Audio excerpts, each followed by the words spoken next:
Akofena as leader of the Kristo Asafo Mission, describing the move as inconsistent with the succession directives of the late Apostle Kwadwo Safo. More as the family provides fresh details about the shooting incident involving the former Domi Kwabenya MP Sarah Kwadwo, alleging she attempted to serve court documents seeking to halt the installation ceremony. A humanitarian crisis is unfolding in Samra Boy as floods force more than 2,000 residents from their homes and shut down economic activities. We hear from the Western Regional Minister, who is blaming the increase in illegal mining for the flooding menace. Headmasters who failed to enforce a ban on extravagant post-Wasi celebrations risk losing their jobs as the Ghana Education Service moves to clamp down on what it calls a growing culture of excess on senior high school campuses. It's not a culture we want to entertain at all. So we've asked heads to ensure that it doesn't happen. In other words, we want to change the situation. If they cannot change the situation will change them. I will remove them. We've got details as the service is set to constitute a committee for clear guidance guarding senior high school ceremonies.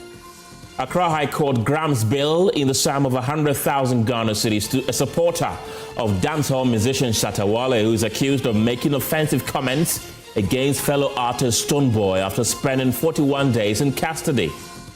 If you want to know whether it's justified or not, ask yourself, would they take the same charge against him if he were to make this statement in the newspaper, print media? Once they will not prosecute him if... More as the dancehall musician and scores of his supporters besieged the court to show solidarity with the accused. The latest of these and many other stories are coming up in the next 3 hours. The Pulse is brought to you by Deaf and Drill Cough Expectorant. Deaf and Drill, breathe easy, feel better. My name is Kenneth Gyasi. See you in a moment.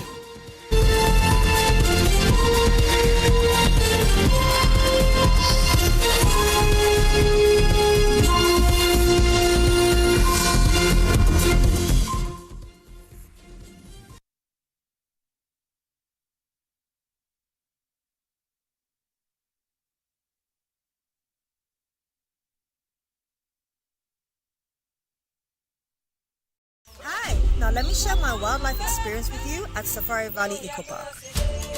Welcome to Safari Valley Eco Park. Our electric shuttle pulled up and in no time our tour began. We were surrounded by wildlife from the moment we entered the Eco Park. We were greeted by experienced tour guides who took us through orientation and how to better enjoy the experience. Watch these animals roam freely in their natural habitat undisturbed by our presence. We saw zebras, sable antelope, brown cranes, mara, silky chicken, nyalas, Shetland ponies, and so many animals I just couldn't keep up. Our tour guides taught us so much about the wildlife, their behavior, and how to interact with them. I even fed them. We also went fishing on a man-made canal. Then we took a break to have lunch in this serene environment. All this amazing experience for this price for adults, this price for teenagers. It's a bargain. As the sun began to set, it was time to go back home, but not before dinner by the campfire. It's been a thrill of a lifetime, and I can't wait till my next visit. Safari Valley Eco Park, bringing you closer to nature.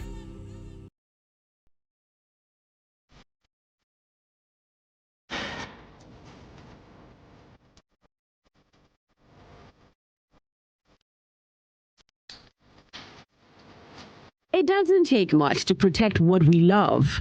Sometimes it begins with prevention.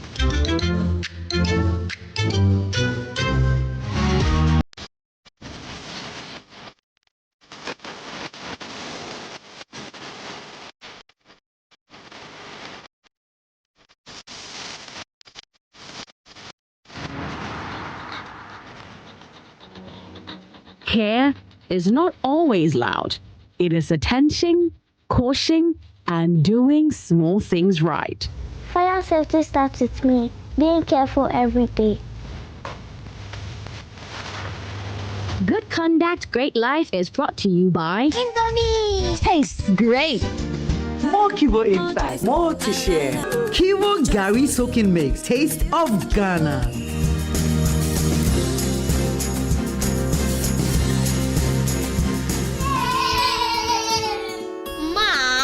So Kidivite contains 12 vitamins? Yes, 12 essential vitamins that growing bodies need. So we'll grow healthy and strong and smart? Absolutely.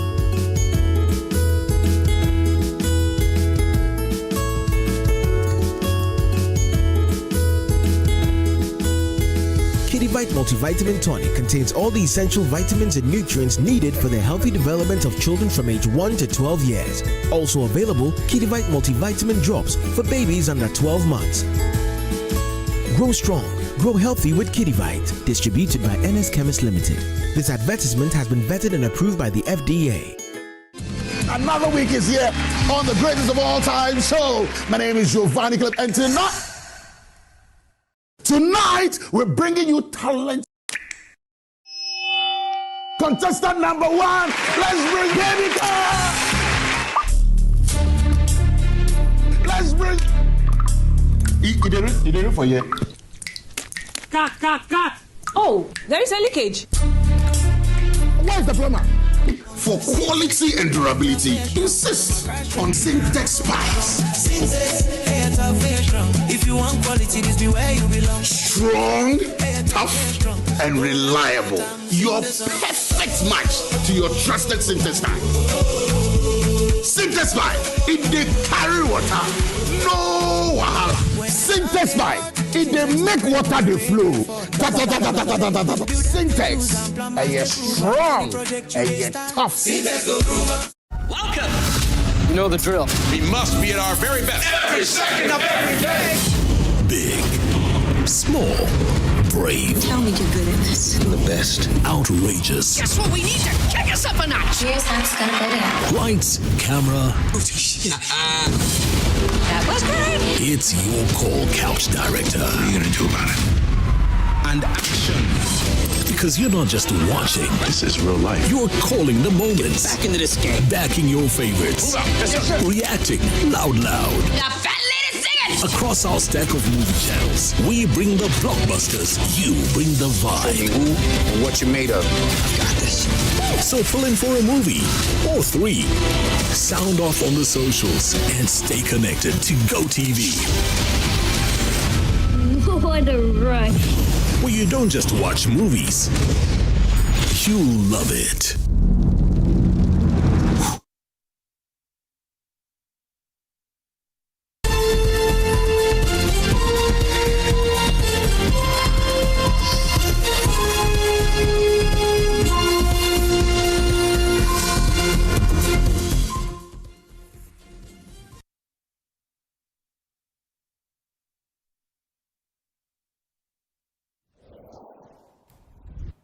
Welcome to the program. The Kwadwo Safo family has rejected the purported installation of Israel Kwadwo Safo Akofena as leader of the Kristo Asafo Mission, describing the move as inconsistent with the succession directives of the late Apostle Kwadwo Safo.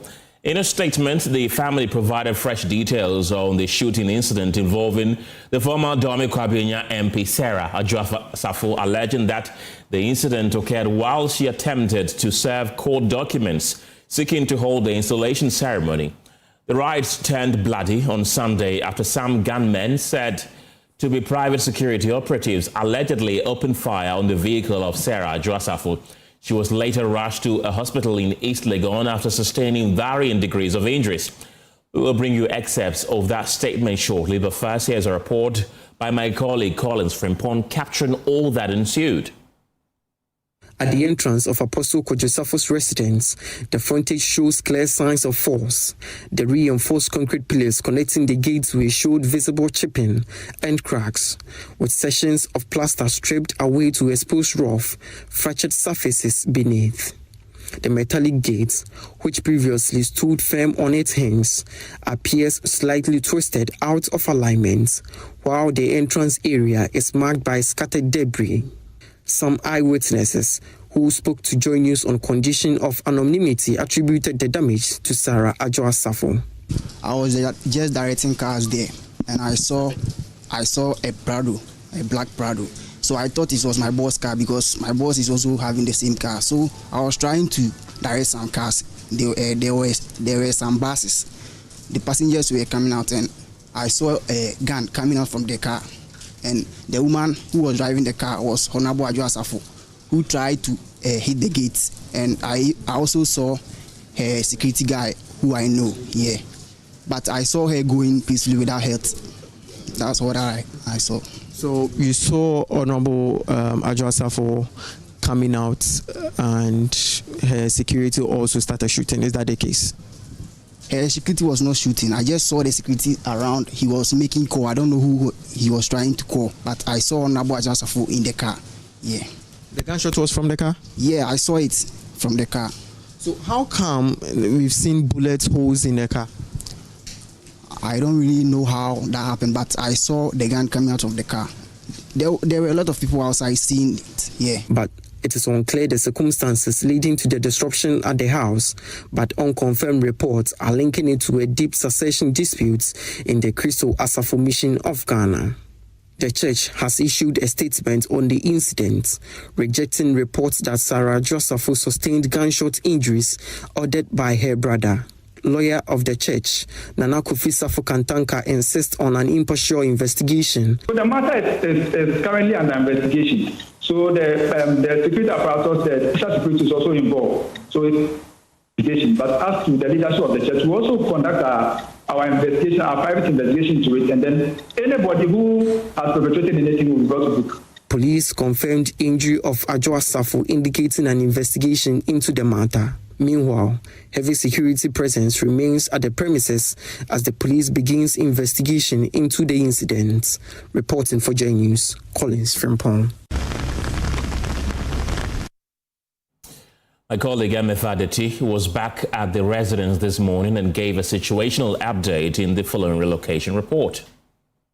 Of the Akofena, the palace of the Kristo Asafo founder's son, Israel Kwadwo Safo. Now, what was expected to be an installation or a ceremony that's supposed to recognize him formally as a new leader of the Kristo Asafo Mission here in Ghana turned out to be quite chaotic and quite disruptive yesterday. Now, we're here to report to you yesterday, but this morning as well, we're here with our cameras to report exactly the situation on ground. Well, you see me currently in front of one of the gates at the palace. Here is believed to be called the Southern Gate. I am also joined by my colleague Collins, who is at the other side, which is the Northern Gate. Now, surely if you come here, you see a bit of disruption. One of the things we also observed would be that the whole place is dead quiet. A few people who still live in the house are tight-lipped. They are not ready to give any account of what has happened. But what do we know so far? Two conflicting reports that yesterday, what was meant to be the ceremony to officially recognize Israel Kwadwo Safo as the leader of the new Kristo Asafo Mission here in Ghana turned chaotic. Now, the camp of the former Dom Kabenya MP, Sarah Joseph, reports that, she was shot at, while the other camp, which is the other side, the leadership or the lawyers for the Kristo Asafo Mission as well, vehemently debanked that and said that she drove into one of the gates at the palace. She rammed into one of the gates. If you come here, you surely must be somebody who knows the situation of the gate even before the incident yesterday. It looks like a gate that truly has been rammed into, but as to how it happened exactly, the police is still investigating. This is the Southern Gate. Maybe we'll zoom in. You see, if you want to zoom in for our viewers to see what has happened, the gate, when we arrived, is not locked. Look disruptive. The walls as well, some pieces of broken concrete works over here. We entered the house, found a few people to be cooks or matrons, but I can report to you that they are very tight-lipped and will not even give any account of what has happened so far.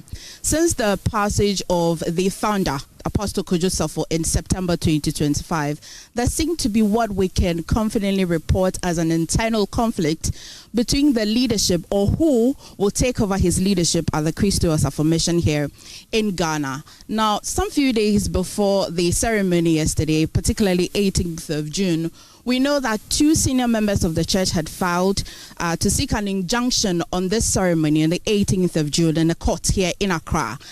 Following that, the ceremony still held, and yesterday we can report the chaos that has happened. Question is, well, before I even go to the question, Kojo, will be that I made a few calls to people I think may have some information, and they report to me they want to speak off record. They report to me that some of the security personnel, if not all of them that were picked up yesterday, are what they describe as family members or persons that have been trained by the founder who has passed into the private security section of this institution. So they're called the Kantanka Private Security Guard. So these are not strangers. The person confidently described them as family, as brothers. They are not people or outsiders. And the intention behind that will be that the leadership must trust those who provide security for whoever will be the leader or whoever is lead the Kristo Asafo Mission. So that's the twist and turn of what has happened over the weekend so far. But of course, this morning, as you can see, we asked questions. We're not getting some answers. We also know that the police already picked up 6, and these 6 persons are the people I'm giving you a true account of who they may be, and still on a hunt for those who could have been carrying some firearms here at the ceremony yesterday.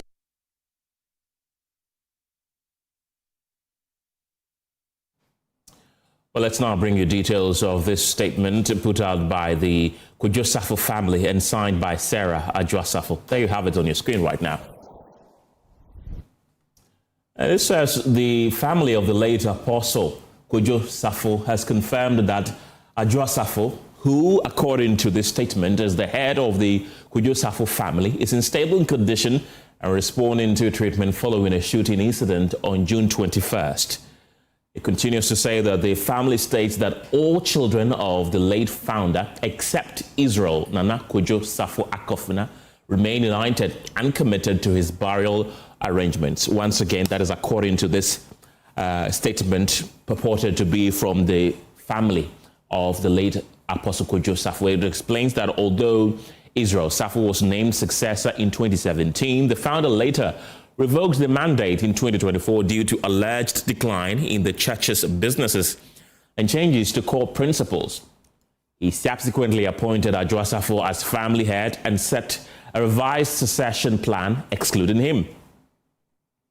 The statement alleges that Israel Safo attempted a self-installation as leader, which led to legal action, and it continues to say that during an attempted court document service on June 21st, he allegedly fired shots at Kwadwo Safo and others, and the matter is now under police investigation. It continues to say that this family disassociates itself from any leadership claims by him and urges the public to avoid dealings with him regarding the mission or family affairs, stressing that legal processes will take due course.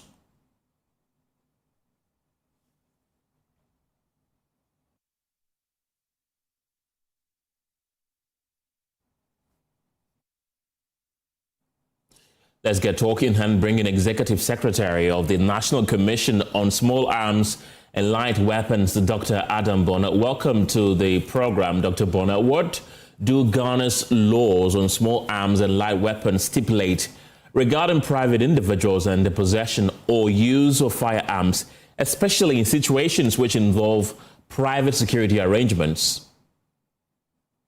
Good afternoon. Good afternoon to your viewers. So the NRC, the laws governing firearms in this country are very clear and explicit. And so private security companies are not permitted to license weapons and give it to their security personnel for purposes that are beyond self-protection. And so an individual is allowed per the laws NRCD 9 to register a weapon and use it to protect himself. But if an organization, let's say Joy FM, felt the need to protect its property, Joy FM could then, get into this, get weapons that could be used to protect its property, but ensure that these weapons are not given to security personnel who would have to keep their weapons and take them home. Then the same NRCD 9 is also very clear. If you look at the Section 7 of Section 7.1 of the NRCD1, it is very clear that even ceremonial firing, those who fire them, this musketry firing, and even the display of weapons, it is very explicit at that section, Section 7.9, Section 7.1 of the NRCD 9 speaks about display of firearms. And so you cannot display firearms without permission from the Inspector General of Police. And so this is what the law says. So usually when a lot of people, some people are not informed, or either they know or they don't know. But when you are caught, the law will deal with you as stipulated by the law. And so anyone who wants to use a weapon, ensure the weapon is legally registered to you. If you have to display the weapon, you would have to seek permission from the Inspector General of Police.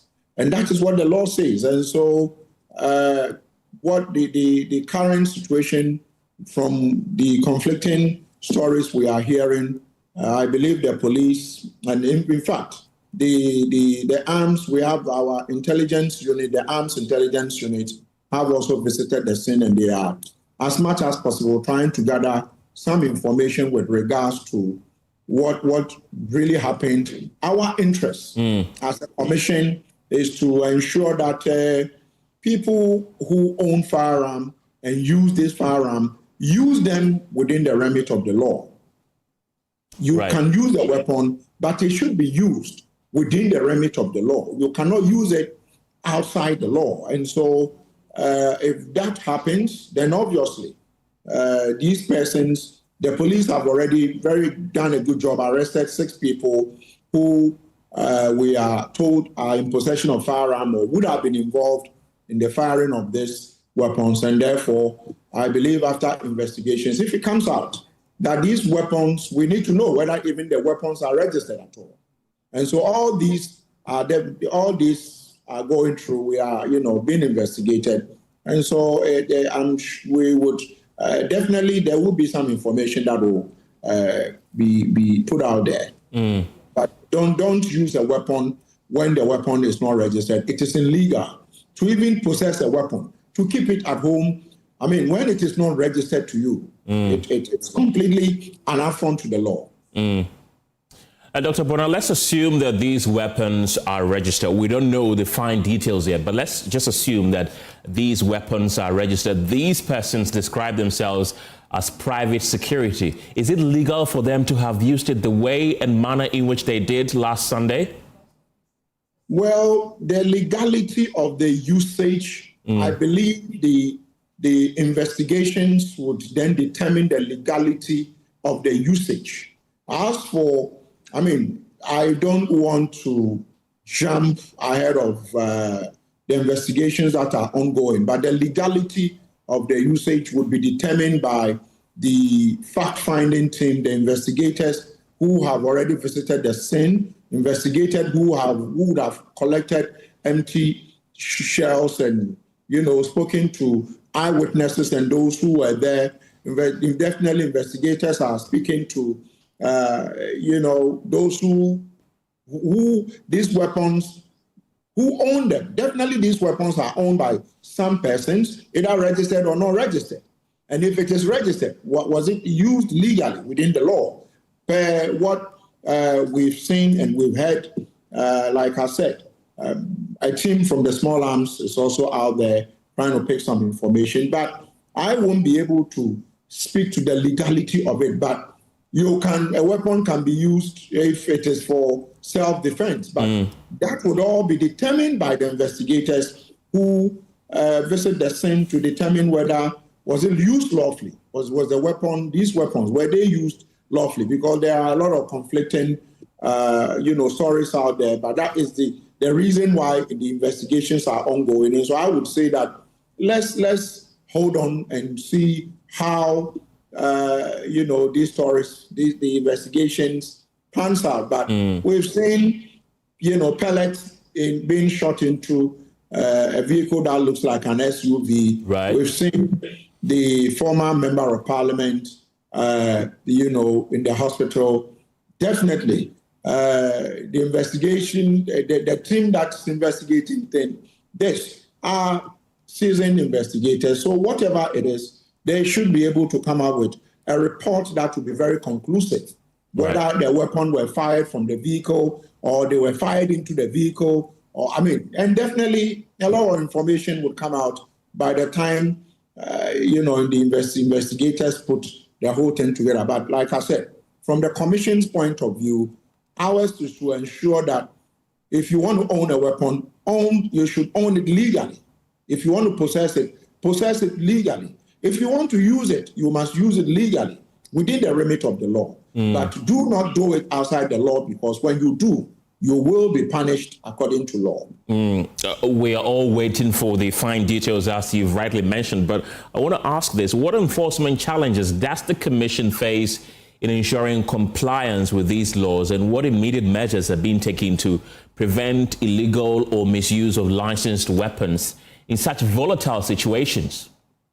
Well, see, the difficulty is that those who have these weapons, you are aware. Tomorrow, the Honorable the Honorable Interior Minister is bringing finality to the gun amnesty that was declared last year, the latter part of last year into the early part of this year. We managed to put together more than 4,000 plus weapons. And so those are some of the measures put in place to ensure that people either would regularize these weapons that they have had and they don't have any legal rights to have them. Some brought them and they were, regularized for them. Those who refuse to do that, I believe that tomorrow the Honorable Minister, but there has been series of arrests. And so the only thing is that some of these arrests, you don't hear them in the news. And the good thing is that there are people who every now and then will call and say, well, I was out there, I was here, there's a weapon there, and then the team goes and picks the weapon. And so, but some of the challenges has to do with, sometimes getting in people sharing information with us. But after the amnesty period, we have had, a surge in the number of, people calling us to tell us there's a weapon there, that person has a weapon there, and the awareness has been created. But of course, we are urging that do not keep a weapon, don't discharge a weapon, don't possess a weapon if you don't have the legal permit to have it. If you don't have the right to own it, if it's not registered to you, don't keep it, don't use it, don't display it. Doing that causes a lot of, will bring you get locked up, you get fined and all that. But I must say that the security agencies are collaborating a lot. Everyone is involved, the police, the national security, the NIB, all of us being supervised by the Honorable Interior Minister or the Interior Ministry. A lot of work is ongoing. And so from the Commission's point of view, I would say that we've done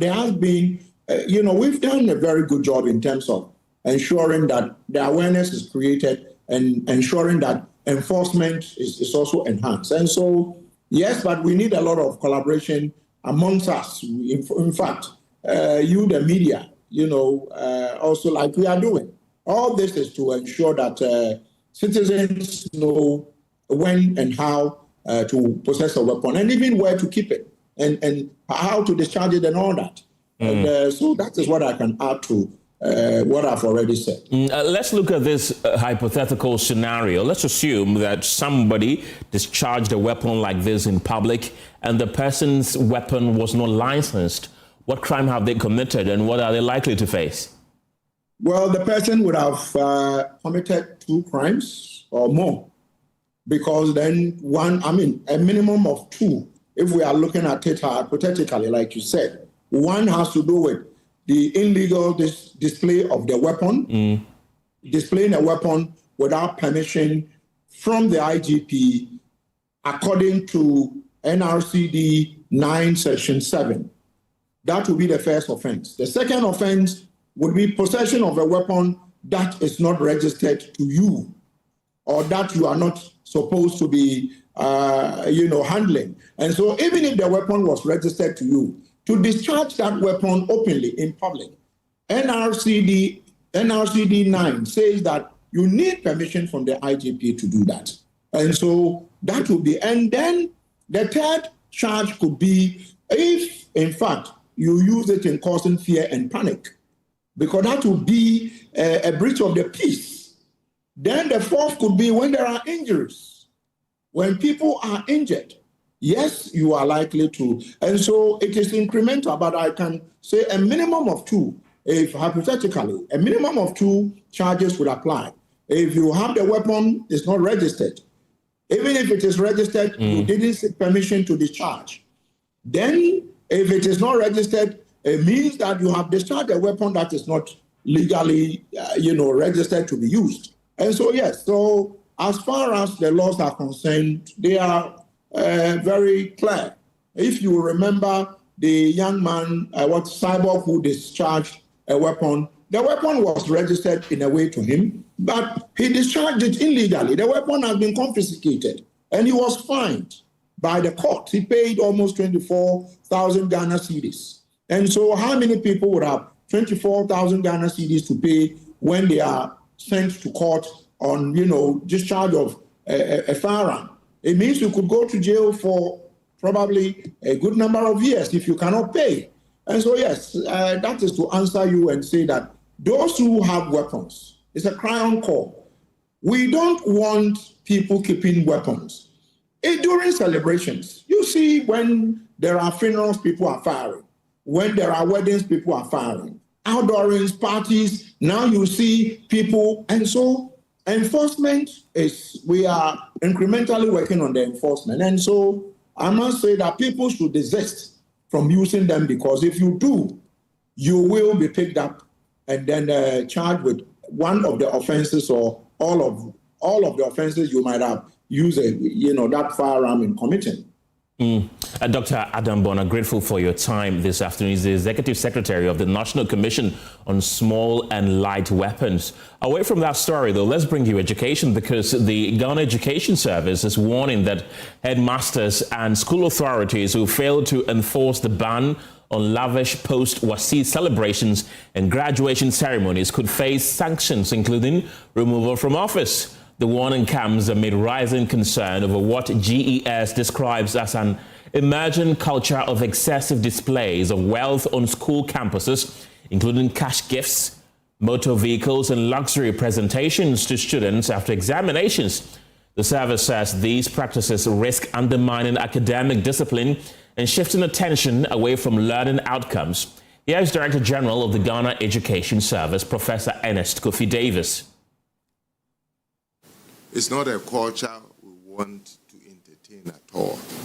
So we've asked heads to ensure that it doesn't happen. In other words, we want to change the situation. If they cannot change the situation will change them. I will remove them. So if we see that something is very dangerous because it's alien to our culture and we don't want it in the school, we have to stop at once, and everybody must support. The school environment is there to nurture our future generation, our students, and in nurturing them, we are not only giving knowledge and skills, but also attitudes and values. So if there is a culture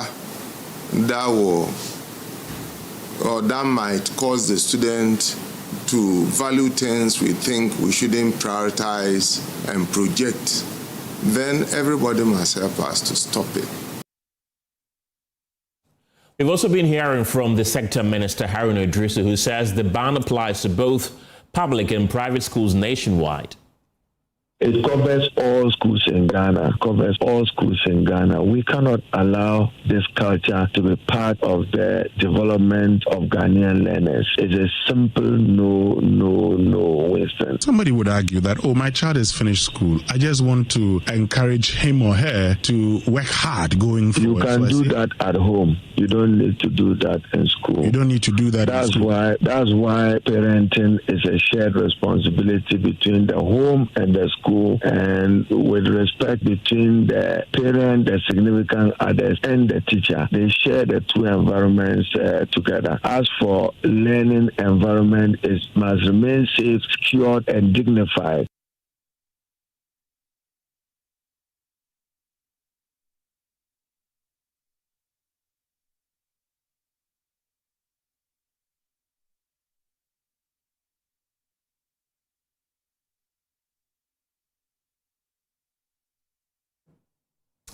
Right, and my colleague Stephen Mensah was at that particular press conference and is joining me in the studio with more. Stephen, the service says it will institute a committee to investigate all that is going on. Tell us more. He announced that the committee will investigate and provide some clear guidelines for all school ceremonies, and these ceremonies will include graduation ceremonies and also speech and prize giving days. And he says this is to ensure that students don't give undue pressure to their parents and do not compete financially in schools. He insists that this is critical to upholding the educational integrity. We can listen to him during the press conference. We don't want the situation where students will go home and ask parents why they couldn't give them cars. A committee will be formed to review all celebrations on school premises, including speech and prize-giving days, and come out with guidelines to ensure standardization. This will help address challenges associated with some of these celebrations. In summary, the rationale for this directive is to tell parent guardians and all Ghanaians for that matter that excessive show of wealth is not the kind of value GES want to project and prioritize among students.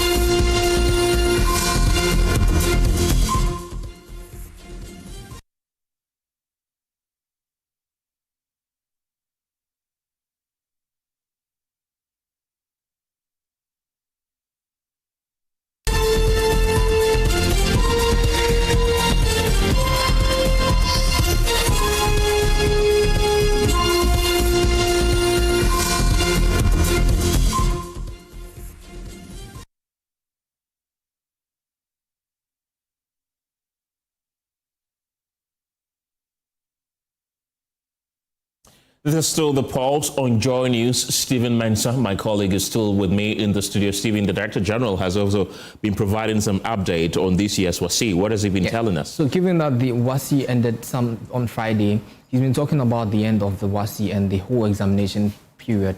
And he says that given that the examination has ended and it ended successfully, that's what he says, but then there were some isolated cases of examination malpractice. But then he's calling for some support from all stakeholders, and these stakeholders will come from the educational sector, that's the teachers and the students, and also he's calling for some support from the parents themselves to ensure that the examination, that's the WASSCE, goes on successfully in subsequent events. We can listen to him.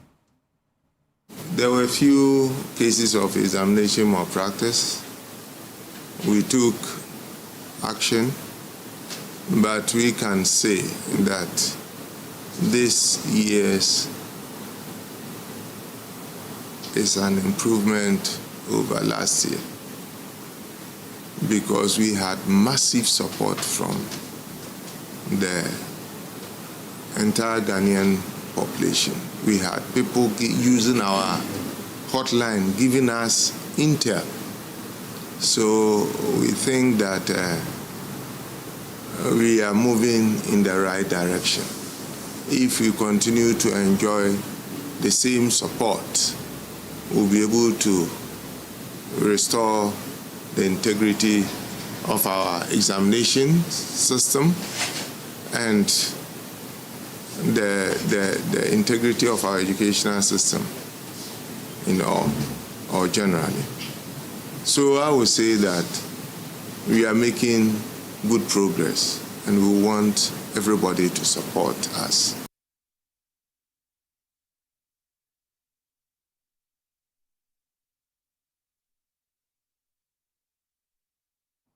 Let's get talking and bring in the National Secretary of the Conference of Heads of Assisted Secondary Schools, Primus Barrow. Mr. Barrow, welcome to the program. Will your members fully comply with this new directive? Good afternoon to your listeners and to your good self. Certainly, once a directive comes from our bosses or our boss, for that matter, the Director General, we have no option but to comply. Whether it goes down with us or not, it's a directive, so we will definitely comply. The question on the lips of many Ghanaians is, how did these extravagant celebrations become so widespread under the watch of school authorities? I'm not sure it's widespread. You know, generally, bad things spread faster than good things. This is an emerging trend. As the GES press statement issued on the 19th of June actually indicated.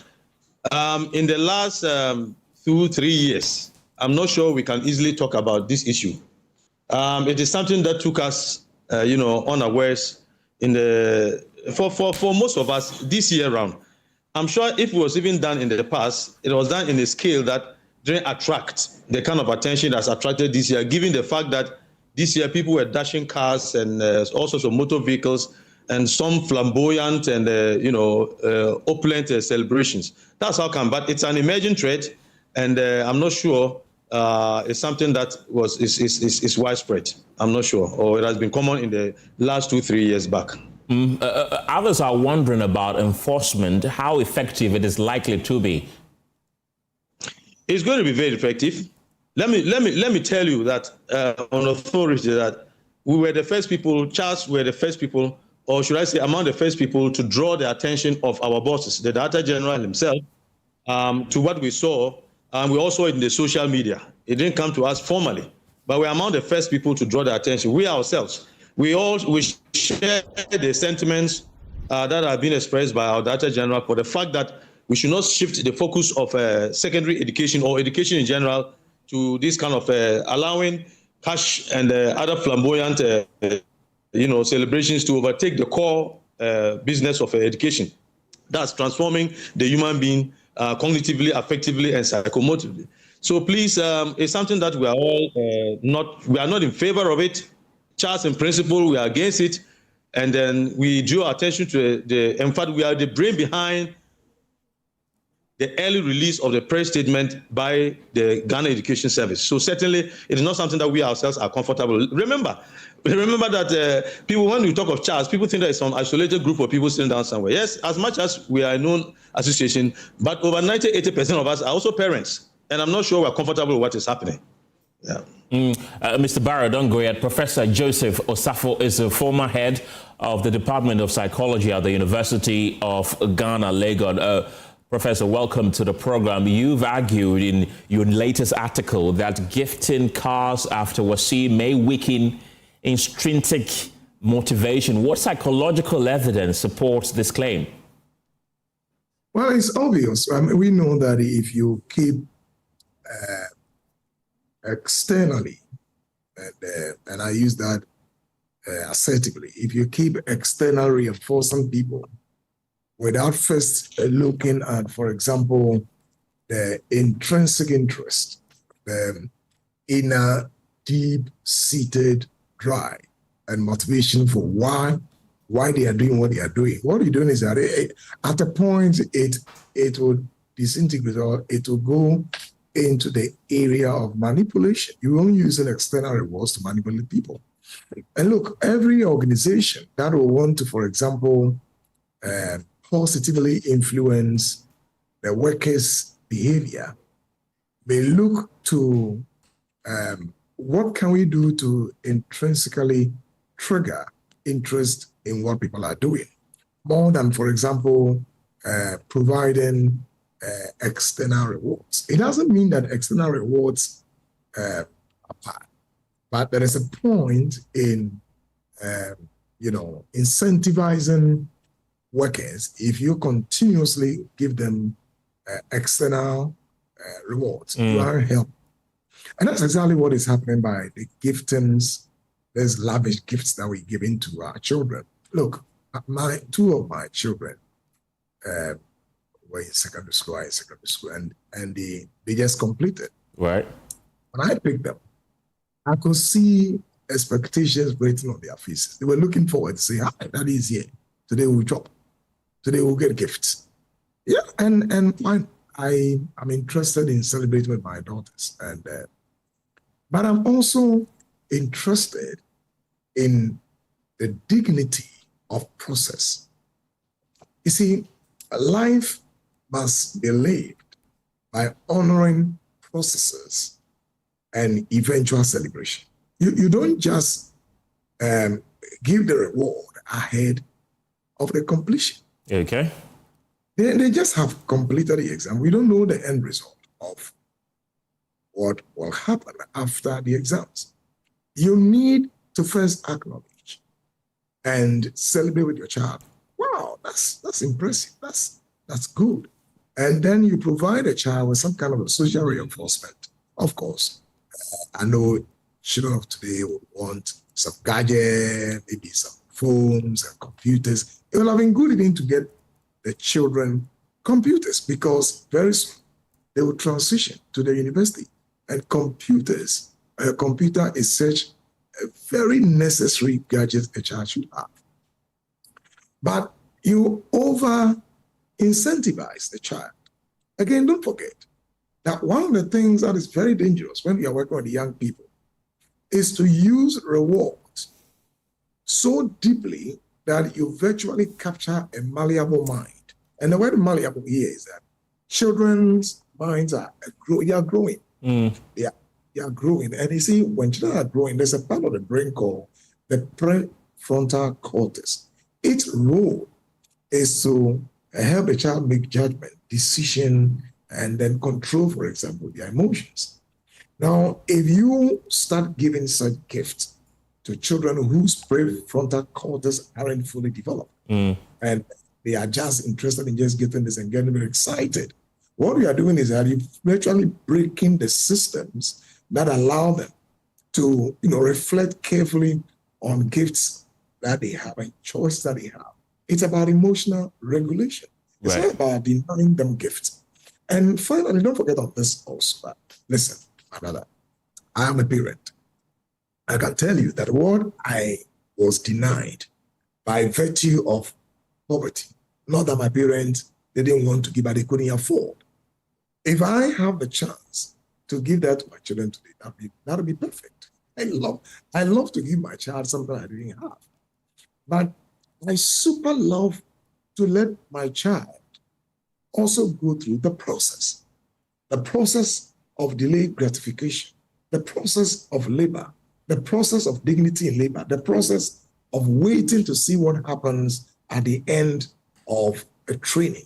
So it's not about a parent who is not showing love.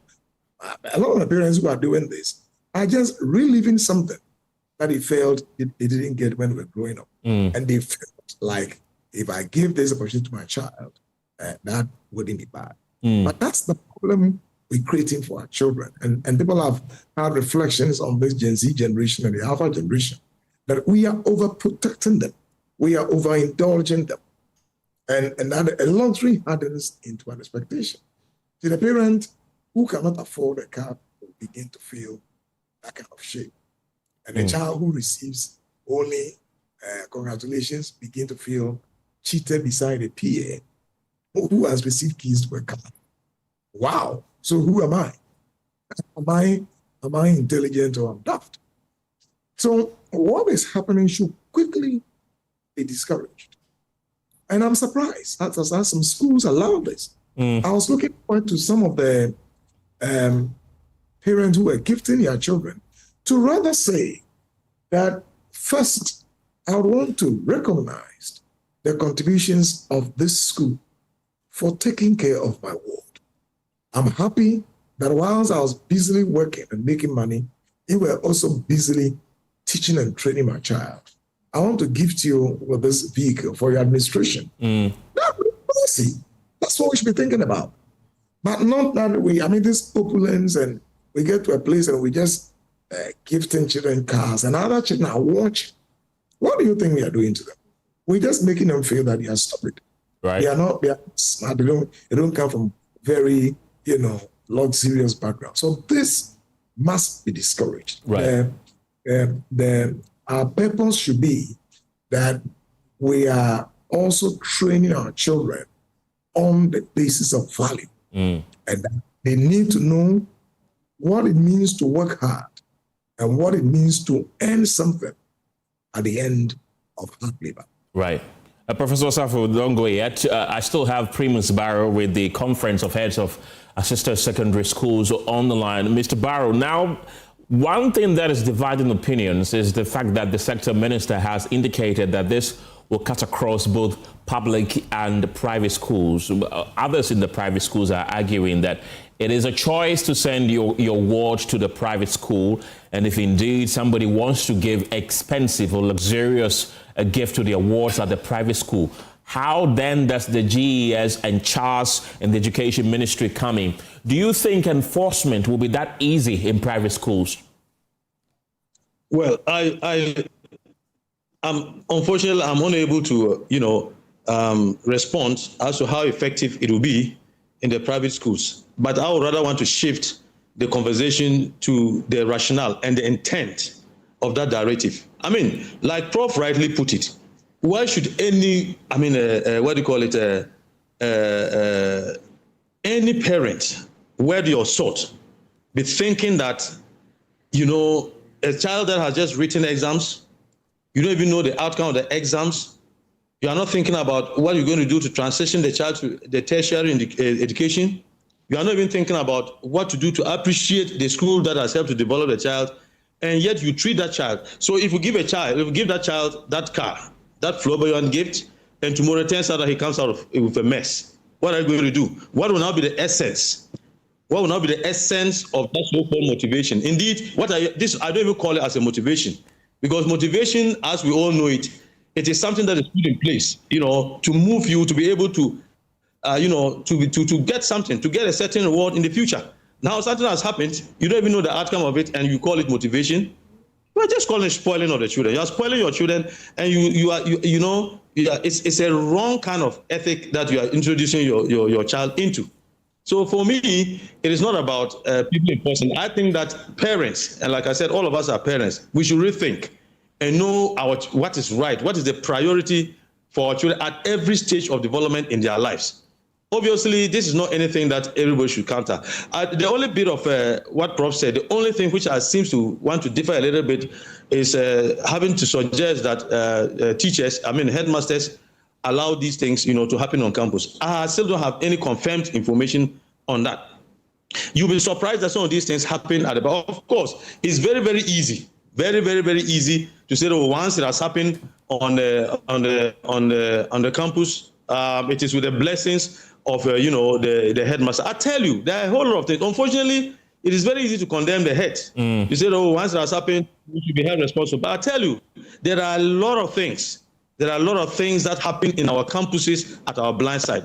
We are not saying we are running away from that responsibility. We know, but I think that is the only thing seems to have with the letters that was issued and some of the statements that my Director General made. Yes, as much as, and I'm very happy that he mentioned that guidelines are going to come out. This is an emerging trend. So we shouldn't just rush to the conclusion that, I wish that we shall euphemize the message a little bit. Yes, I'm a very tall person, but there's a way of telling me that, oh, Primus, you're long legs, and I'll take it in good faith than, saying it even another way and I'll be hurt.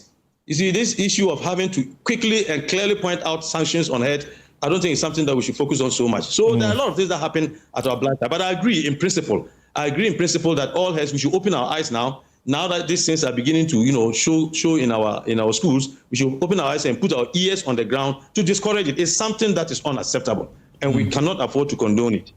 So yes, for the public schools where we had, we are already started speaking to ourselves. It's already been discussed on our platforms all over, and I'm sure very soon we're going to have a conference, and I'm sure we'll have the opportunity to officially comment on it since the sector. In fact, we're going to come out of it until our bosses came out with their statement. So we decided to come, to hold on and allow the statement to go down while we encourage our members to comply. So what sort of compliance, as I said, but for the private schools, I just want to plead. And our counterparts who are there, that is something that is rational.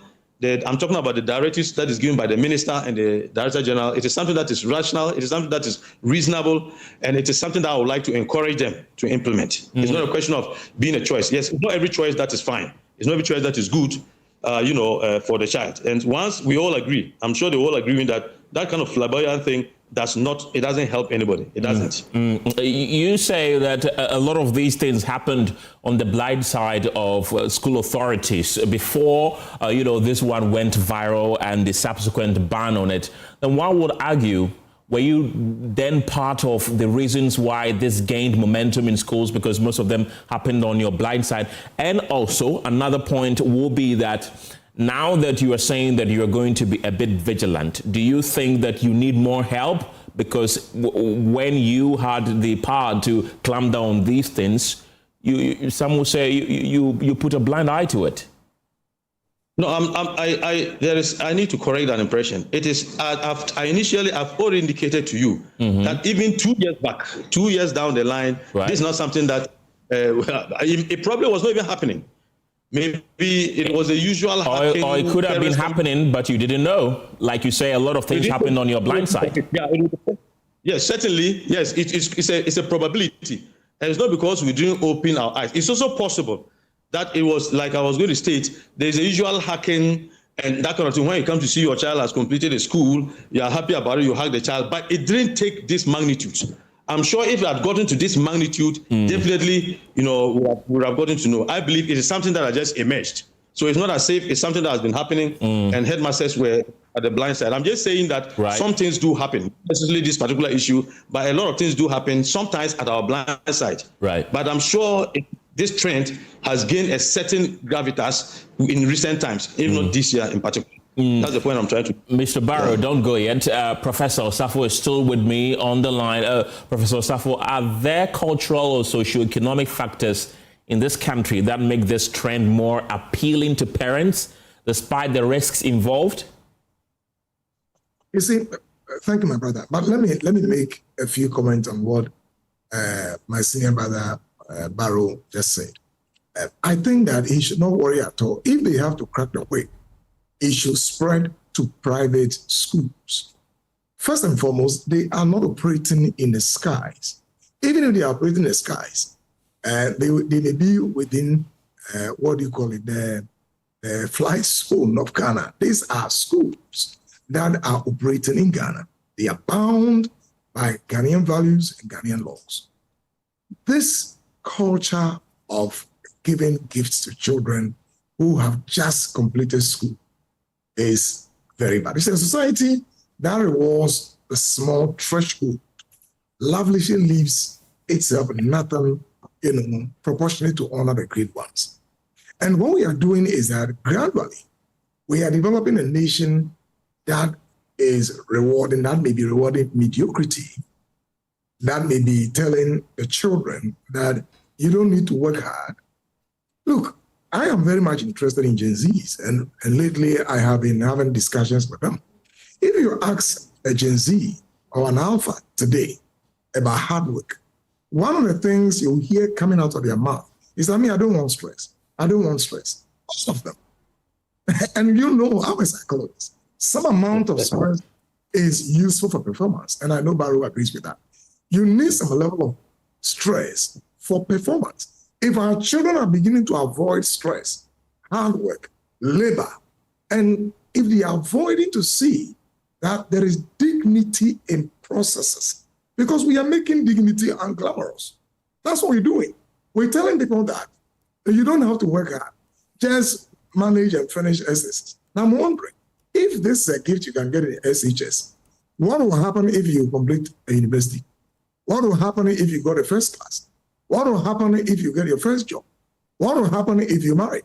Maybe they will start gifting them with jets and trains and stuff like that. I think that, my friend, a society that applauds on-end acquisition and conspicuous display is without quite admitting it. What we are doing is that we are rehearsing the very logic that underwrites corruption. That's what we are. Okay, wealth detached from traceable labor. And this is one of the things I wrote. I say, wealth detached from traceable labor, the spectacle valued above the substance, the keys without a climb. We teach the young in small ceremonies what the powerful later practice on a large scale. The car at the gate is a small thing. The value system, it whispers. We are teaching them to be corrupt. So we shouldn't be worried at all, and Ghana is corrupt. This is where it starts. Hard work is part of a certain national ethos. When I was growing up, my dad told me, work hard and enjoy the fruit of your labor. We should teach our children the same thing. Let them work hard. They deserve to be socially reinforced. They deserve to be encouraged. It's a milestone to complete SHS, I understand. A part of this also could be coming from parents who already have had problems, Many are parents who have actually lacked, okay? They've once lacked something, and they are now determined that their children will never feel, the ones that they felt when we were growing up. So their generosity is actually a wound. That is a healing in reverse. I suffered, and I don't want you to suffer. So for some, it's a way of saying that I have made it, to a community still keeping score. And for others, sadly, the lavish object stands in for a presence that was missing. I'm talking about the material offered, where time and attention were not. So to have an honest reflection of this, I am not condemning the parents who were given their gifts. They gave the gifts at the wrong time, at the wrong place, and they gave the gift to the wrong person. And I insist that you cannot give a car to a 16-year-old child, an 18-year-old child whose brain is still developing. Take your time and do the best that you can. If you taught your child values, remember, legacies you can give your children are not just materials. You'll give them enduring, virtues and values, honesty, hard work, compassion, love, respect. These are things you should leave as legacies. Lands and cars and houses and whatnot, they're good. They are not enduring. If you left your child with honesty, with hard work, with respect, with love, with dignity, these are the things that will take them through life and not the vehicles. So we should strongly condemn this act. And friend of my brother, I am first and foremost even wondering why some heads of schools allowed this on their very premises. I'm surprised. Because when I was growing up in a Presbyterian institution, my headmaster or headmistress wouldn't allow this. If you have a gift you want to give to your child, they will ask you to do it at home. You know why? There is something we call a contagion effect. Whatever you do in the school can be contagious. Children will leave the school and say, my parents are so poor, and I don't understand why they couldn't even get me a flower. And some parents couldn't get their children flowers. Not because they didn't get it, but they are thinking that that's not when to reward the child a flower. So please, some of the teachers, the heads who allowed this, I think that at this stage, we could forgive them, but they must be called to understand why they did that. It helps us to fashion out an intervention. I'm not saying that we should be harassing them and punishing them. No. I mean, there's always the first time to make a mistake that is repairable. But we can invite them and have a discussion and try to understand why did they allow this and what is the way forward. Their views can inform our next line of action. Professor Safo, I still want to stay a bit longer on the enforcement within the private schools. We have some private schools in this country which run on the American and the British curriculum, foreign curriculum, where some of these things, they would argue, is very normal. Some of these gifts they get on their graduation day and all that is very normal. So how easy do you think implementation in these private schools will be? My friend, it will be very strange. I have lived in Europe. I know laws and systems that operate in other latitudes. You can never, for example, devalue a nation's ethos in the name of being a private operator. That can never be allowed. Right. Look, if some of these schools decide, and I know that they are not doing this, but just for purpose of our discussion, that, okay, because we are a private school, we are going to be training children to be hooligans.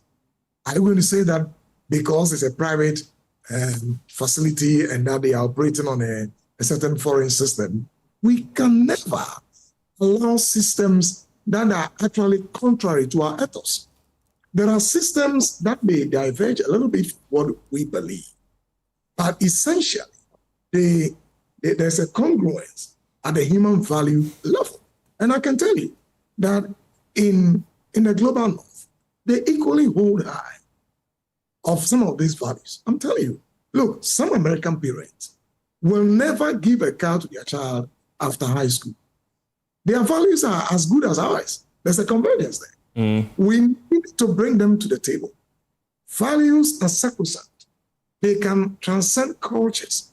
There's a point at which we agree as human beings that these and that are the things that help children. I'm a psychologist. If I meet a psychologist in Europe, in America, in Asia, I can tell you, we agree on certain issues. Did you see recently that the British government is banning children under 16 years to have social media? Things that we've been talking about, that children need to be regulated. The algorithm is destroying them. And finally, you see that we are agreeing on the same level, even with the global north. So I don't think it's a problem. I think that we need to be assertive as a nation. Let us not allow our, territory to be an experimental terrain for all kinds of behaviors. What is value is value. What is humanly possible must be humanly possible. What cannot be, must not be allowed. We must state our views clearly to certain, some of the expatriates and the schools that you operate, that these are our values. We will not allow any child to use ABC. Right. But I'm just reminding you of this. Right. We had a young child who took his father's vehicle and drove out and destroyed an entire family. I remember that. Yes, the parents were home. The parents were completely, we can say that at that time they were innocent. I mean, child, we just get up there and pick up. When you are managing difficult children, you may be taken on as a very bad parent, but that's not the fact. Some parents are very genuine, and these children can put pressure on them. But it's important that we help some of these parents to appreciate that the factors and the principles in raising children go beyond you as a parent. We all come together. That's why there are regulations.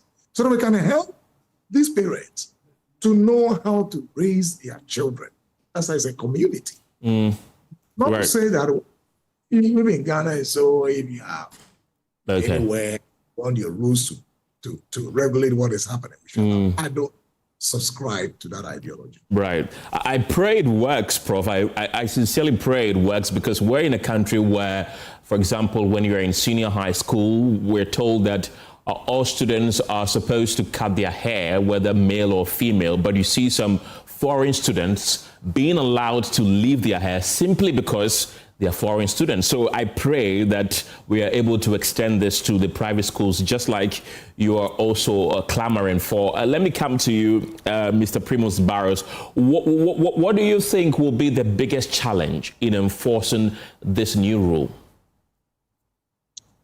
Honestly speaking, I do not foresee any challenge or any big serious challenge. Yes, you may have one or two people having to raise issues. And and let me say, I totally agree with all the sentiments that have been expressed by Prof. Safo, especially for the fact that as Ghanaians, our beliefs, our values are generally acceptable to all of us, except, of course, and as a human, society, except in one or two instances where somebody may raise, but trust me, when the GS released the press statement, and I put it on my PTA platform, my brother, you could see the applause. I can tell you that a lot of parents, if not all parents, in fact, let me say a lot of, to be safer, majority of parents are actually in favor of this directive. And I was only saying that I was not in the position to speak for the private schools because that is not where I operate. So I'm reluctant to make certain statements on their behalf. Right. But if you had to ask me about how easy it will be implemented in that place, GES and Ministry of Education, for that matter, should not have any difficulty in making sure that it is enforced. Because after all, whether private or public schools, you are all operating under the supervision and the directives of the Ministry of Education and the Ghana Education Service. And like we said, we are all Ghanaians. These are all Ghanaian children that are in both the private and the secondary. And we all uphold the same values. So I can tell you, since this issue came up and the discussion has been going on in various forms and in all manner of ways, you can see that general support. A lot of parents, and like I said, I can take clues from my own PTA platform, where a lot of parents, in fact, I'm yet to see a dissenting view of all the over 1,800 parents that are on my platform. I'm yet to see a single, dissenting view. Like I said, maybe those parents who exhibited that kind of behavior on campuses, maybe they didn't think through. With the discussions that are coming out now, they'll begin to rationalize the issues. And I'm sure, given a second opportunity, I'm not sure they're going to repeat that. As for issues of celebration, I am very happy. And I heard my Director General, mention that they are going to come out with guidelines on celebration. Mind you, if you can remember, in about 4 months down the line, I cannot remember the exact month, Charles, it's not even GES, Charles issued a statement cautioning how SSC celebrations are done on our campuses. We ourselves, we are beginning to see, and you see, it is a reflection of how society generally is evolving. And these are the things that, showcase themselves in one way or the other at our school level.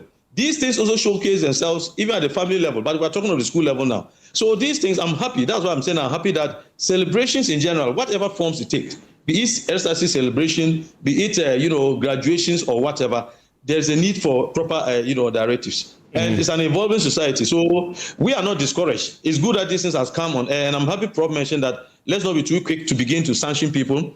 But for now, let us understand, especially from the perspective of the heads and even from the students. Some research needs to be done to find out exactly why these things are beginning, to rear their ugly heads in our school. And I believe, but as for the implementation and how easy it is, it should be very easy to do. Right. It should be and I agree that going forward, now that these issues have come, and especially with a certain guidance, if anybody contravenes or goes against the directives, some measures can be taken. I agree with that. Premise Barrow, thank you very much. He's the National Secretary of the Conference of Heads of Assisted Secondary Schools. Professor Safo is still with me. Prof, this will be my last question to you, and then we wrap up this conversation.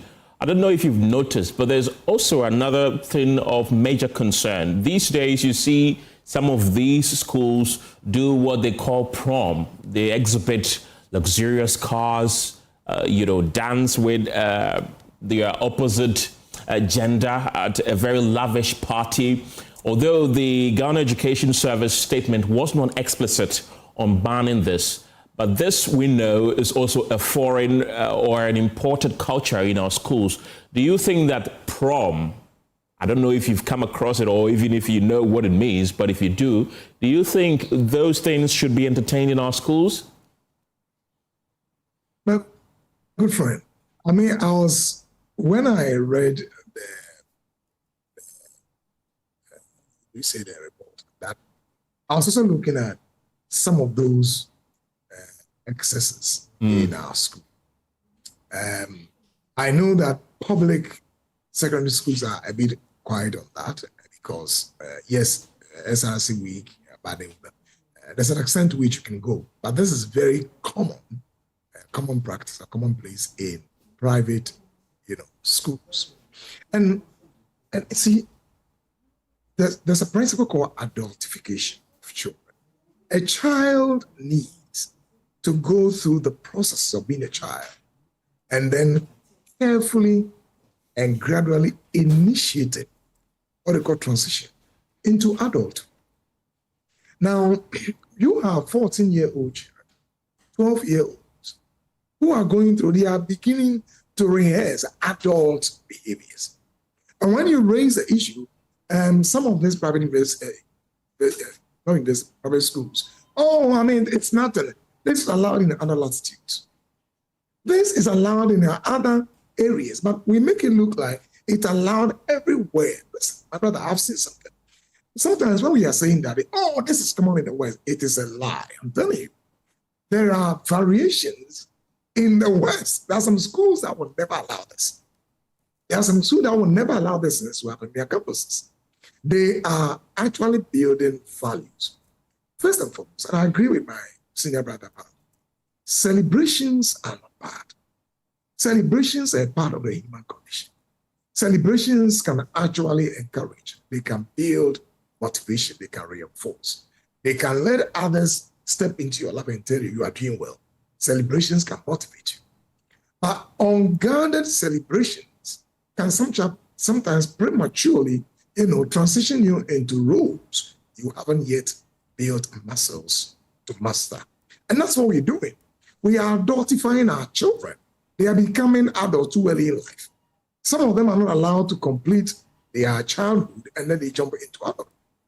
If you give a 14-year, 15-year-old child a vehicle, they dress in certain ways, they are virtually half naked, they are dancing and making some moves as if these are children who are married. They don't understand what love is all about. Love is not about a feeling. Love is an attitude. They don't understand that. It is the feeling that is running through their body. Okay, the dopamine rush that is running through their body. They feel like, this is love. This is love. And so we've been saying this over and over. And you see, some of these private schools, these days they are doing well. Some of them have actually hired counselors because they see that these so-called from other, celebrations in schools, they go over. Some of the children have gone beyond and gone naked. Their pictures have been taken, and others have actually made a mess of them. Some have used this to bully others and take new pictures of them and share on social media. I think, my brother, all across the world, one generation to the other, the responsibility we have as the older generation is to pass on the torchlight of responsibility to our children and pass them on properly. Anthropologists will tell you that children are standing at the gate to be transitioned into adulthood. There are rituals that we will have performed in those days. Those today are no longer available. But there are some rituals that are still helpful. Teaching the child what it means to be an adult and a child. Teaching them what it means to do ABC and get to this stage. Letting them understand responsibility for whatever they do, the consequences of their actions. These are part of what it means to be a human being. It's not all about something cozy, something sweet, something wonderful. It's also about embracing challenges in life and about learning lessons. So I hope that we are all taking lessons out of it. I encourage and challenge my brother Barrow that they are doing well. We still have more to be done. We need more psychologists in our schools. We need counselors in our schools. We need clinical psychologists in our schools. We need school psychologists in our schools. Some of these things that our children are going through, if we are counselors who have had programs with them, individuals and at group levels, a lot of these challenges, at least to a certain degree, could have been curtailed. And some of them will transition properly.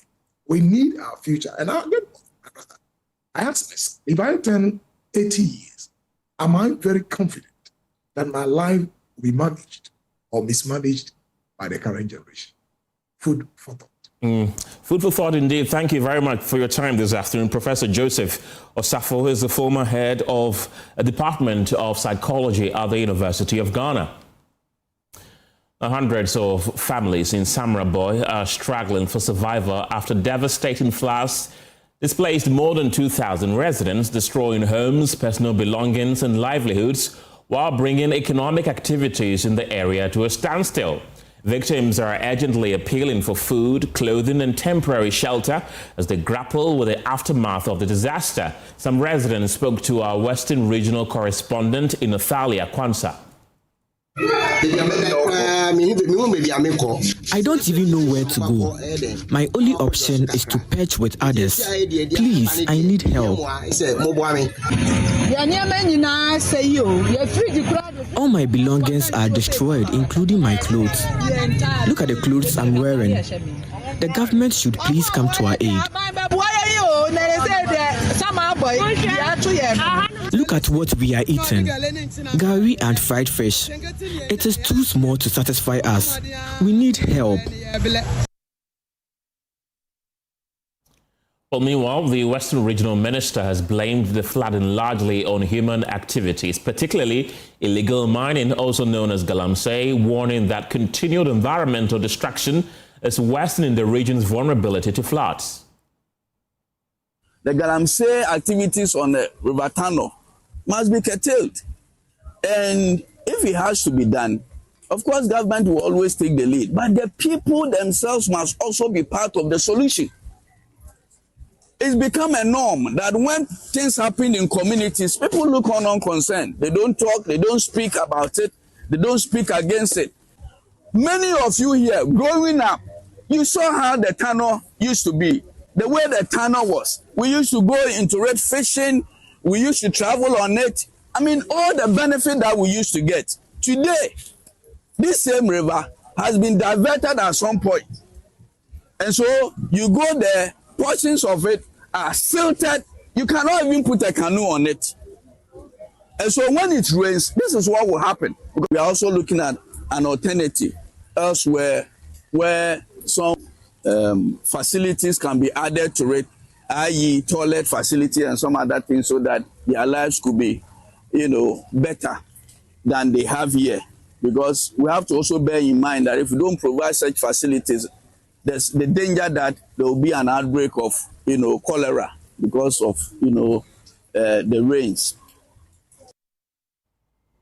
Well, still in that region, the regional minister, Joseph Nelson, has called for collective action against flood-inducing practices. Let's speak to him live on the show. Welcome to the program, Minister.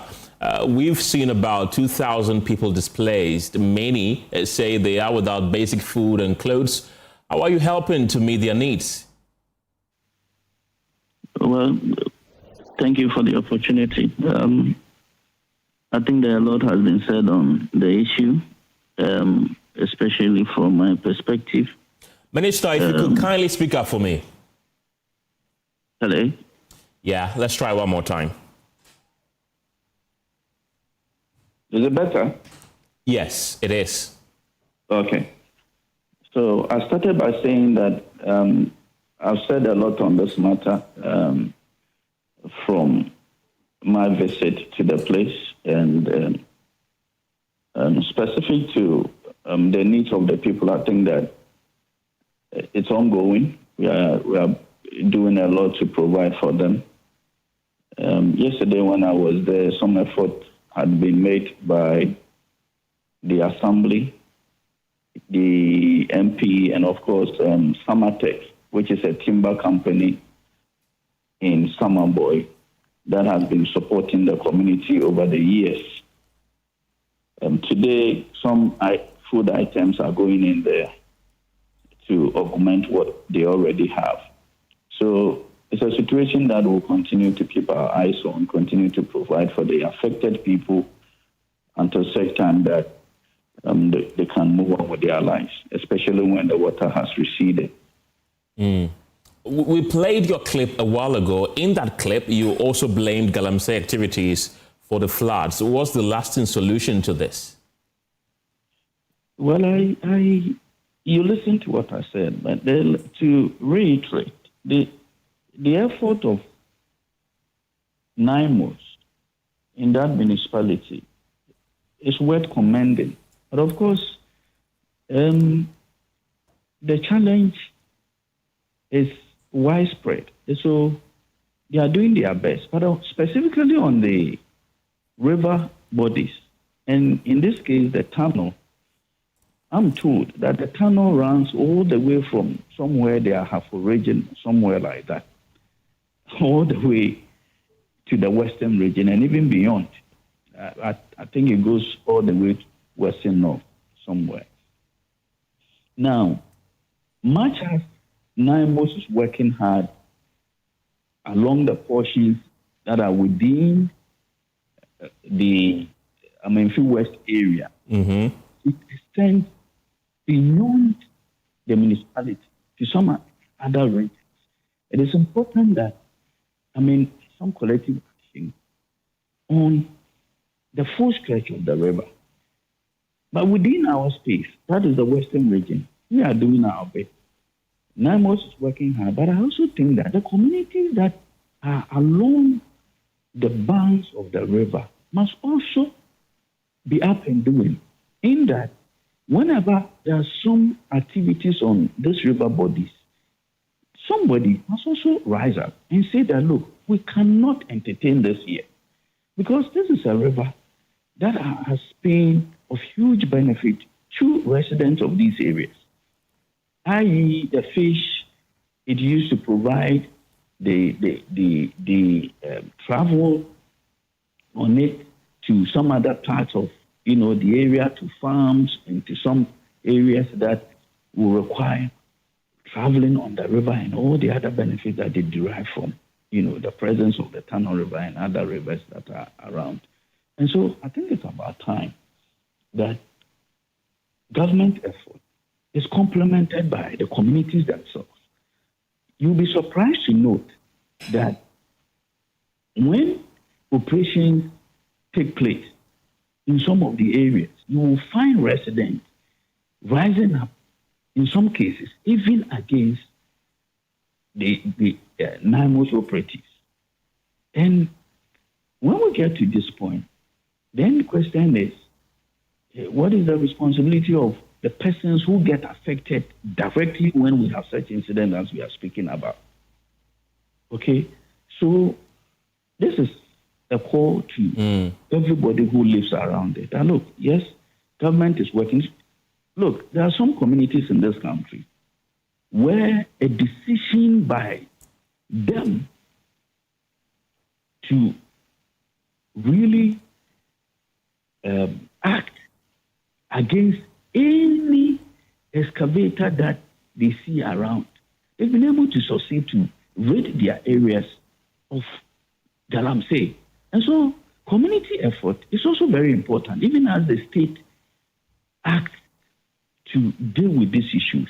I think that the involvement of the communities will help a great deal to really bring it under control. But we are working very hard, as I said. Okay. NIMOS has a place there, it's stationed there, it is working there round the clock.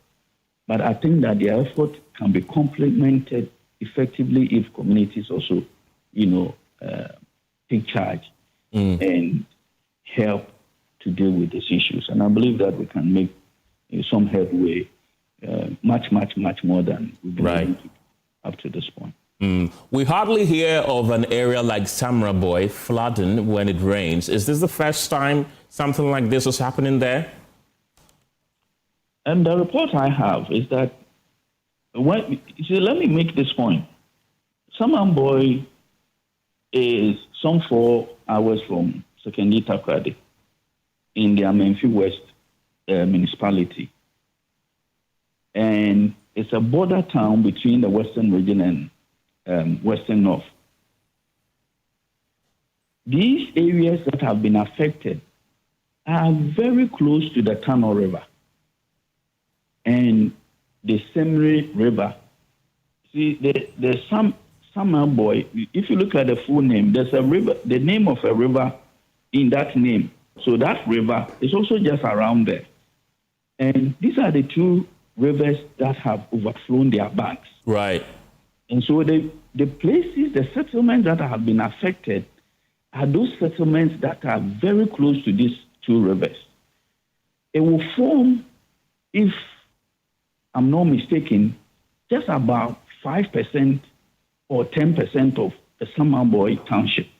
That is my estimate of the area that has been affected. But largely, the Samamboi Township has not been affected. Those areas that have been affected are the areas that are very close to these two rivers. Now, your question about whether they've ever experienced this situation before, the answer is no. They get some level of flooding, as in the river coming up to a certain level, but it's never been at this scale, And so this is the first time that they are experiencing, flooding, at this scale. And it's causing a lot of problems for the people who live there. You've admitted that it's been quite difficult fighting the illegal mining menace within those areas. You've actually said that there's community resistance sometimes. Have you considered a different approach to fighting the menace and trying to solve the issue once and for all so that it doesn't come with flooding and other environmental disasters that we keep witnessing? Well, I've mentioned that, and today I'm reiterating it, that where you have a river like the Tunnel traversing regions,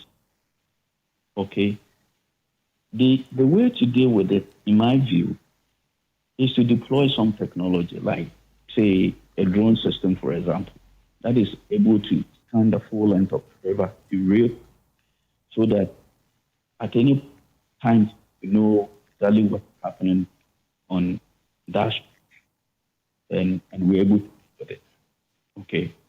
So we have a portion of the river in the western region, yes. We try to deal with the issues here. But if we are not doing same or similar in other areas that we do not have control, then definitely when it rains, we are going to have some issues.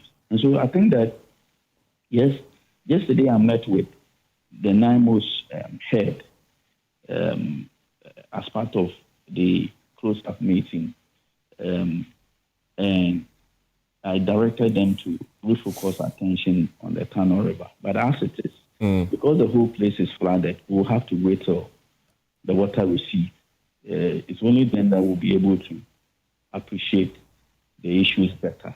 Right. We'll be able to really offer some solutions going forward. Minister, thank you very much for your time this afternoon. That's Joseph Nelson. He's the Western Regional Minister there. You're still watching The Pulse. We'll take a quick break. We'll be back with more stories. See you in a bit.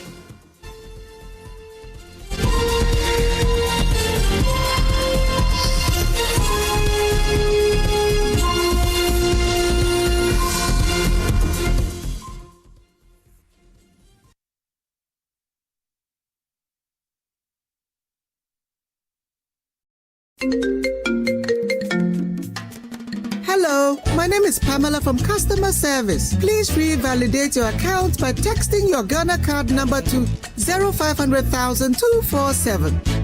Hey, Abili, wabedim. Madam, give me the numbers behind your ATM card. I'm calling from the head office. An email was delivered across to our customers this morning. Confirm if this is your bank account. 100,100,100. Thanks for sending your bank card details. Send the OTP now to avoid cancellation. EcoBank will never call, email, send an SMS asking for your PIN, OTP, bank card, or Ghana card details. Don't get played. EcoBank, the Pan-African Bank. Hello, please, I'm calling from Customer Experience Center. Did you know that Ghana currently spends more than 8 billion Ghana cedis annually importing food that can be produced locally? That is why this June, Joy Business and the Super Morning Show, in partnership with the Federation of Associations of Ghanaian Exporters, FAGE, bring you the Joy Agribusiness Month 2026 under the theme From Soil to Sovereignty, Building Ghana's Agricultural Self-Reliance Through Innovation. Join us on the Joy Super Morning Show, Joy News, and across Joy Business platforms for a month-long national conversation on Ghana's food security and agribusiness future. Week 1 focuses on government policy, trade and financing for food sovereignty. Week 2 explores research, innovation, mechanization. Week 3 examines infrastructure, value addition, youth participation and agricultural financing, while Week 4 highlights opportunities across key horticulture value chains. The final week looks at consumer power and Ghana's roadmap to food sovereignty by 2030. Stay tuned to Joy FM and Joy News. The Joy Agribusiness Month is sponsored by the Ghana Commodity Exchange. Trade, storage, financing, all in one place. That's GCX, powering Africa's commodity market. Welcome! You know the drill. We must be at our very best. Every second of every day. Big, small, brave. Tell me you're good at this. The best, outrageous. Guess what? We need to kick us up a notch. Here's how it's gonna go down. Lights, camera. That was great. It's your call, couch director. What are you gonna do about it? And action. Because you're not just watching. This is real life. You're calling the moments. Back into this game. Backing your favorites. Reacting loud. The fat lady singing. Across our stack of movie channels, we bring the blockbusters. You bring the vibe. Who and what you made of. I've got this. So pull in for a movie or 3. Sound off on the socials and stay connected to GoTV. What a rush. Where you don't just watch movies, you love it.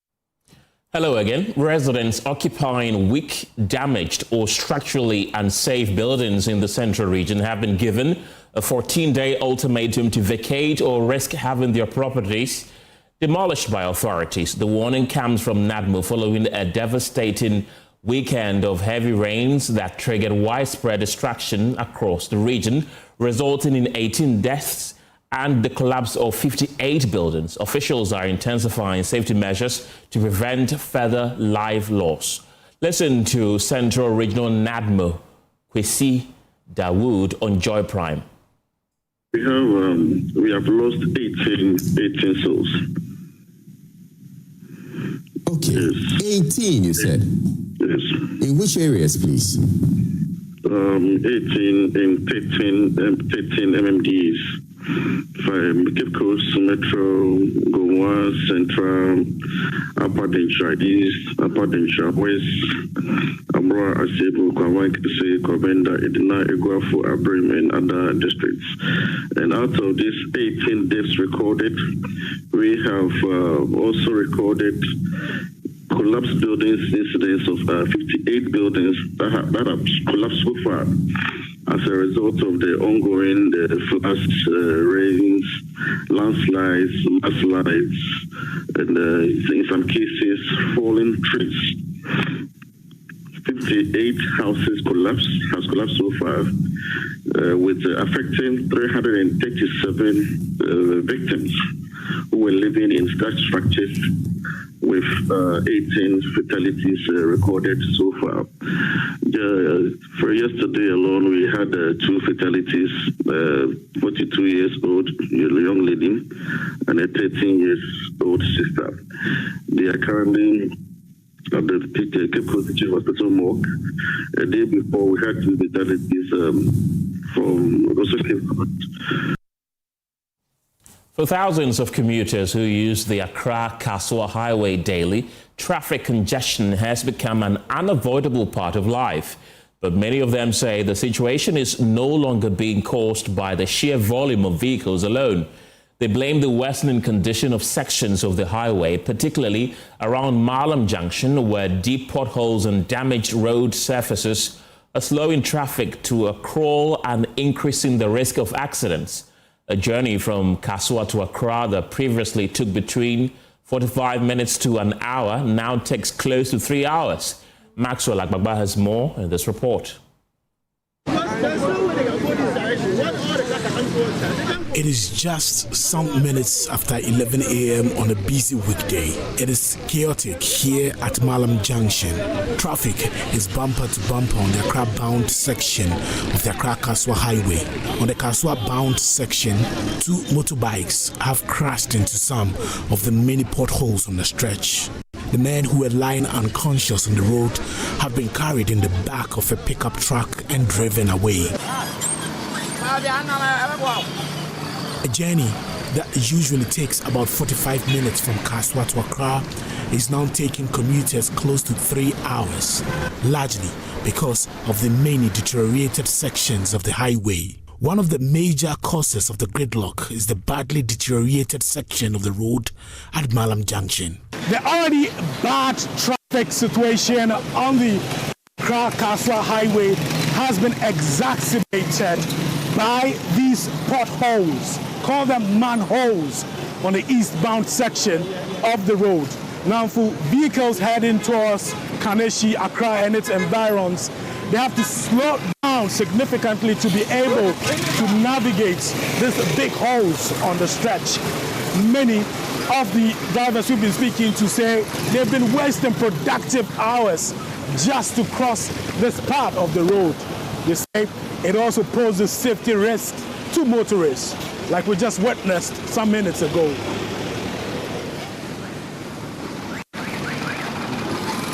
Erasmus Alute is concerned about the gridlock on the Accra-Kaswa Highway, particularly the deteriorated section at Malam Junction. He's frustrated by the situation. So with the potholes, I urge this current government and then the Minister of Roads and Highways to be on the contractors, because I think this road is not even up to 10 years old, and you can see the potholes right in both directions, and this is creating a lot of accidents and also traffic.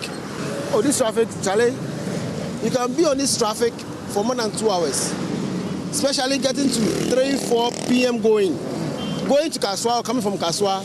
The traffic is very bad. Just because of the potholes? Yes, there are also contributing factors. It is not only the deteriorated section at Malam Junction that is creating traffic on the Accra-Kaswa Highway. The Atala STC section is often flooded whenever it rains, while heavy siltation frequently renders portions of the road difficult to use, creating further congestion. Louis Boateng frequents this road because his business is located here at Malam Junction. He says the traffic situation caused by the poor state of the road is unbearable and must be addressed immediately. So when you talk about traffic, it's very hectic over here, especially in the morning when it rains. Because of these potholes, the cars over here cannot come. So at times they have to direct some of the cars to come and pass here.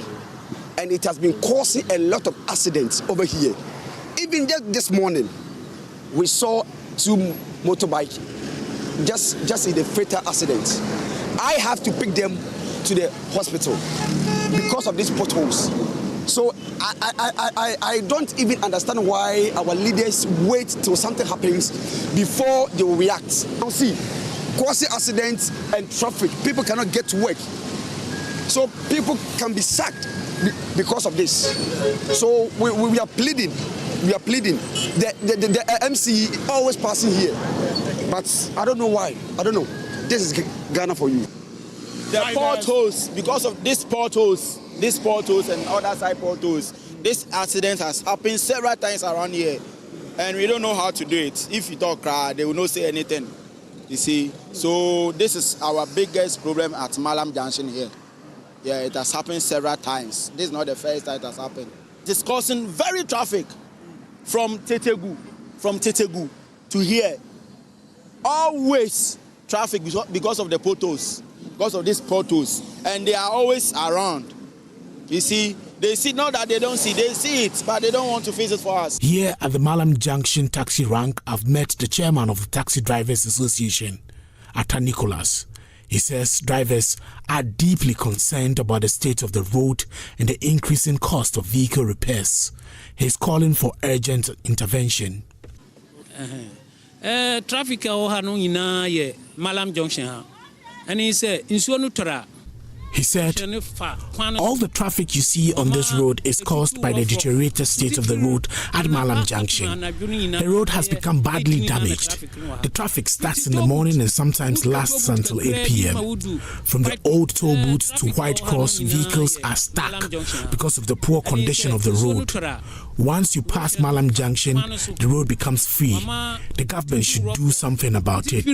Anapa kapma na juni na baye 18 na traffic no ha fiti tobut u tobut ka krebi ma wudu White Cross a fi wori be na traffic because of Malam Junction aha na etutuniti enye.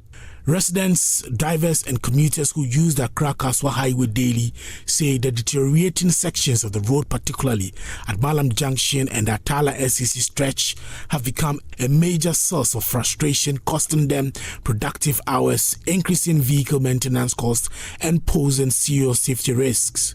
With traffic stretching for kilometers and travel times increasing significantly, they are calling on authorities to urgently repair the damaged sections before more accidents occur. Away from the Accra-Kaswa Highway, President John Mahama has revealed that the late founder of the NDC and former President Jerry Rawlings rejected several attempts to have national monuments named after him, including the FPSO for the ENI Sankofa Field and the University for Development Studies, which was established with proceedings from his World Food Prize. Speaking during the renaming of the party's national headquarters to the J.J. Rawlings House and the unveiling of a bust in honor of the late former president, President Mahama said the gesture reflects the party's recognition of its founder's legacy. The unveiling of this bust holds similar significance.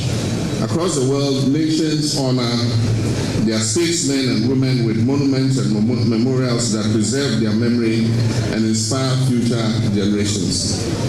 Such monuments are not erected merely to commemorate the individual. They are intended to remind us of the ideals and principles for which those individuals stood. And so as we unveil this bust today, we celebrate not only Jerry Rawlings' life, but also the values he embodied. We celebrate his courage in leadership. We celebrate his conviction in times of uncertainty. We celebrate his commitment to national service. And we celebrate an enduring belief that public office should be used to improve the lives of the ordinary citizens. And so may this monument serve as a source of inspiration to all who see it, and a reminder that every generation has a responsibility to contribute to the progress of our nation. Rawlings himself, if he were alive, would have been very uncomfortable with this ceremony we're holding, by which we seek to immortalize his name. And as the chairman said, he resisted all attempts to name significant monuments after him.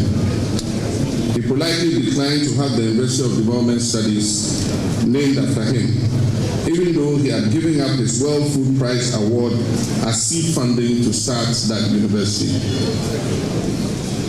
He replied to my letter during my previous presidency when I wrote to seek his permission to name the FPSO for the ENI Sankofa Field after him. And he said, pass it on to President Akufo. I prefer to have my name inscribed in the minds and hearts of men than on statues and monuments.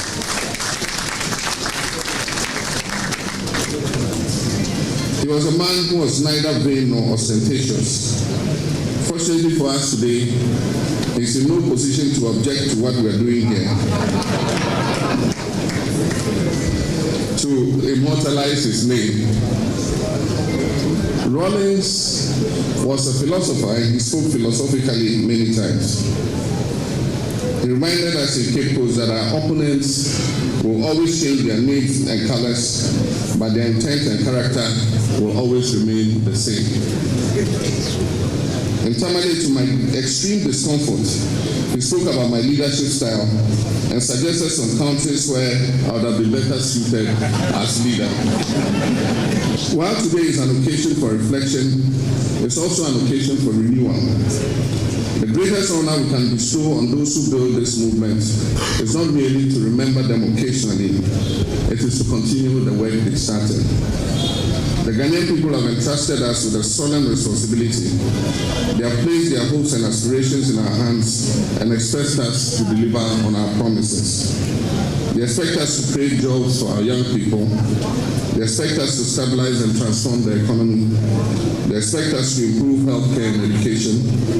They expect us to strengthen our institutions and uphold the rule of law. And they expect us to govern with integrity, competence, and humility.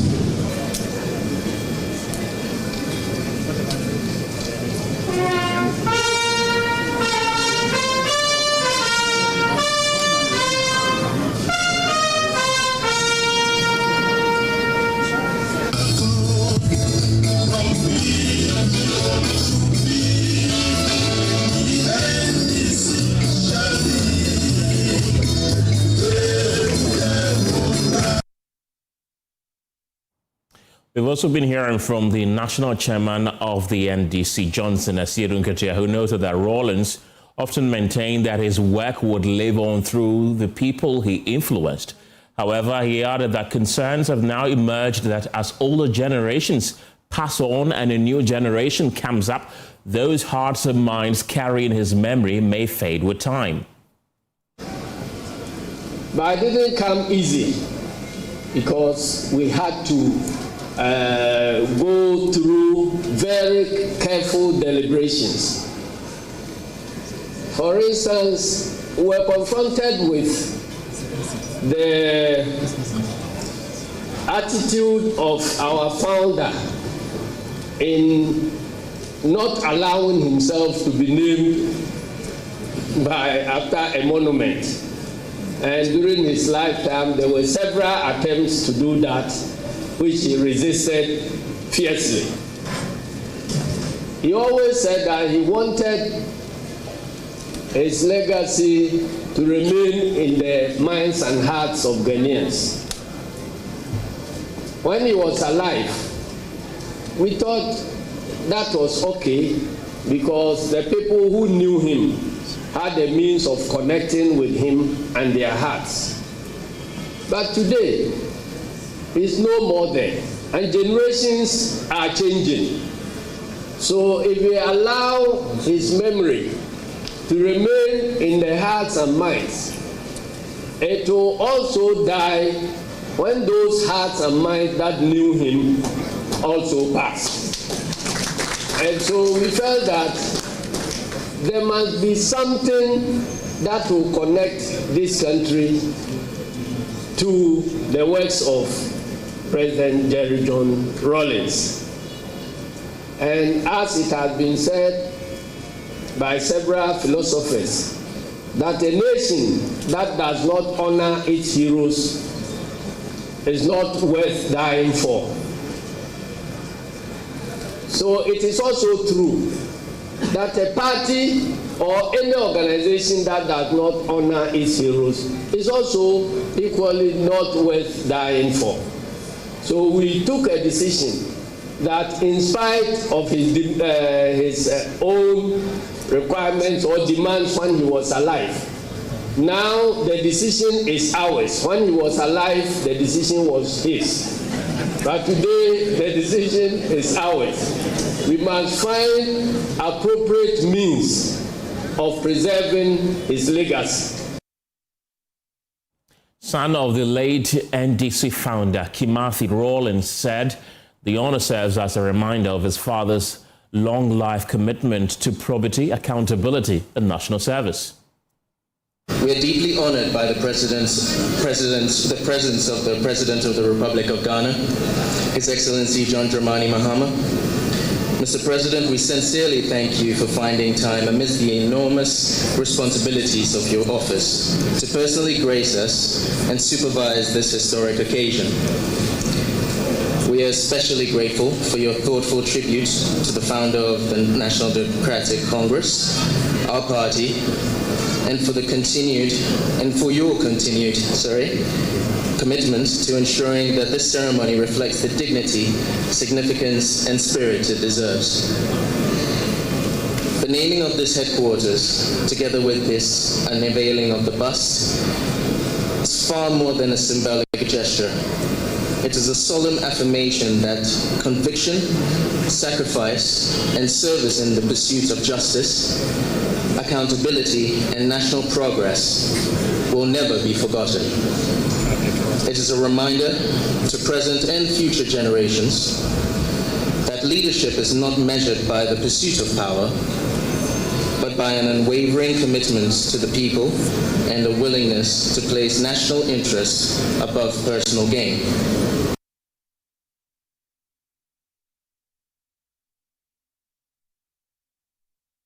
Let's head to the courts now, because an Accra High Court has granted bail in the sum of 100,000 cedis to a supporter of dancehall musician Shatta Wale by name Abdul Gafaru Sani, popularly known as WebKid, who is standing trial for allegedly publishing false news and using offensive language against another musician, Stonebwoy, and members of his family. The accused was reportedly arrested on the 7th of May and has since been denied bail. Want to know whether it's justified or not, ask yourself, would they take the same charge against him if he were to make this statement in the newspaper, print media? Once they will not prosecute him if he were to make the statement in the print media, then answer yourself whether it's appropriate or not. Because if he were to make the statement in the print media, I'm not sure we'll be here. If you see the statement in the newspaper, I'm not sure we'll be here. But in any case, it seems, for me, you can see the whole thing that his account was cloned. But is your client traumatized by how he's been handled? He's very much traumatized, and he has lost his client, because he's a businessman, a professional. So he has lost most of his clients. So I just hope that his clients listening to us will go back to him and know very well that he is somebody that something has happened to. What business does he do? Oh, he is a meat chain specialist. Family members of the accused person, including his father, were also in court. They have been reacting to the court's decision. But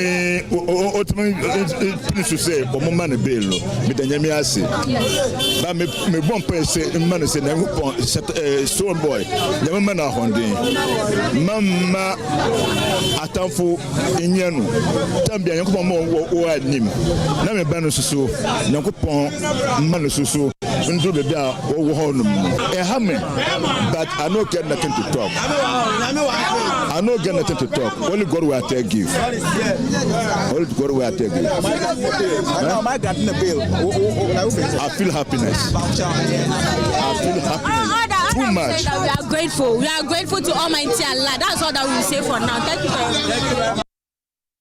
Away from the court, with the 2030 deadline for universal water coverage looming, authorities in the Tano North municipality of the Ahafo region are making frantic efforts to meet their targets. The Duayao, Nkwanta, local authorities, civil society, and identifiable groups came face-to-face in a town hall meeting organized by the IRC Ghana Regional Coordinating Council and the Municipal Assembly to fix crumbling water, sanitation, and hygiene systems. Emmanuel Edujemfe has more.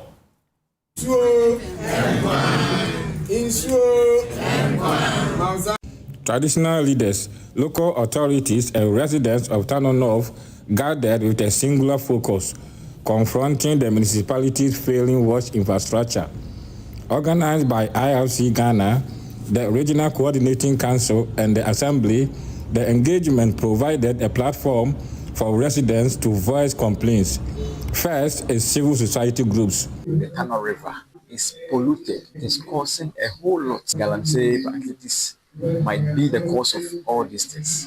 The Ghana Water Company, now the tariff has gone up If you ask them, they said it's due to the high cost of the chemical they use to purify the water. It's also causing health problems in the area. We are pleading with authorities to come to our aid so that we find a lasting solution. Market women voiced bitter complaints over a complete lack of basic sanitation facilities. Now, you don't have urina, toilets, and those things. The market place is not tidy. It is causing problem to the market women. The assembly should come and help us in immediate time. Persons with disabilities also re-echoed the call for inclusivity in waste infrastructure provision. Public tourists are where you have mine. Do na say, oh yeah, we are did them now be drew.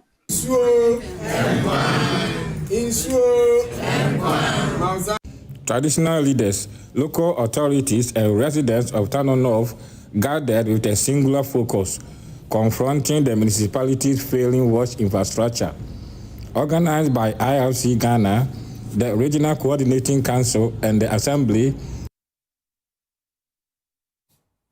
The commander, Edina Egwafu Ebrem, Keda Corps chapter, has expressed concern over the continued inactivity of the Commander Sugar Factory, describing the prolonged shutdown as a setback to local economic development and job creation efforts. At a press conference, the group urged that the factory, if fully operational, will play a significant role in supporting the government's 24-hour economy policy through industrial production and employment generation. They therefore called on the government to address their concerns within 30 days. Keda Corps, a presidential support group formed by the late former president, Flight Lieutenant Jerry John Rawlings, is regarded as a foundational pillar in the formation of the National Democratic Congress, NDC. Commemorating their formation day, the commander Edina Egwafu Ebrem, KEA chapter of the group, expressed concern about the current state of the Commander Sugar Factory. The factory was initiated by the late former president, His Excellency Professor John Evans Fifi Atamris, and was completed and commissioned by the current president, His Excellency John Dramani Mahama, on the 26th May 2016, after which a sample test of sugar was produced. After the election, which brought in the NPP under His Excellency Nana Akufo-Addo, ruled for 8 years from 2017 to 2024, the then government abandoned the project.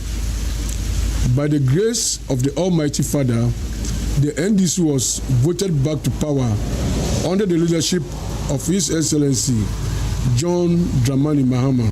Urging government and relevant stakeholders to expedite efforts towards the factory's full operationalization. He stressed that the factory will support the implementation of government's 24-hour economy policy within the municipality. For 18 good months in government, nothing has been done on the project. We therefore, with all due respect, put these questions to the attention of the following: the hardworking MP of KE, Honorable Sam Atamos, Her Excellency Professor Nana Opoku Ajiman, who is the Queen Mother of Commander and Vice President of the Republic of Ghana as well, Honorable Ekopein Ochre Idiamwa, Central Regional Minister, Honorable Isbeth Ajari, Minister of Agribusiness, Trade and Industries, our affable MC, Honorable Zagun Said, and the only General of the NDC, Chairman Asedu Nketia. The questions are: what is hampering the reopening of the Commander Sugar Factory? 2. What is the roadmap for the reopening of the facility? We are humbly appealing to the above-mentioned personalities who matter in the above subject to expedite action to make the facility operationalized. If you are able to operationalize the facility, It will materialize the 24-hour mantra. From Elmina, Abigail Lisol reports for Joy News. Health Minister Akufo-Addo has officially launched the Free Primary Healthcare Initiative in the Central Region, describing it as a major step toward transforming healthcare delivery and expanding access to essential health services across the country. According to the minister, the policy is designed to guarantee equitable access to quality healthcare for all citizens, regardless of their financial or social circumstances. He noted that the initiative forms part of broader healthcare reforms aimed at strengthening primary healthcare systems and improving outcomes nationwide. At the Central Regional launch of the Free Primary Healthcare Initiative, the director of the Institutional Care Division at the Ghana Health Service, Dr. Lawrence Ofori-Buedu, called the initiative a valuable addition to the outreach services of the Ghana Health Service. I believe that the agenda of the Free Primary Health Care is also going to improve national health insurance coverage. Because as people come to us, we are going to really work with your other agencies like the NHIA to encourage more people to be on board. So we are not going to just rely only on what government is bringing, but NHI coverage is going to improve, and in inference is going to support our referral systems from those who are going beyond where we are starting. Ghana Health Service, Honorable Minister, really appreciates this opportunity because to us, it's adding on value to our outreach services that we always struggle to perform in communities. It's facilitating our movement to our homes. It's going to improve our referral networks because people who are seeing our homes, who cannot go on their own, will be facilitated by these outreach services.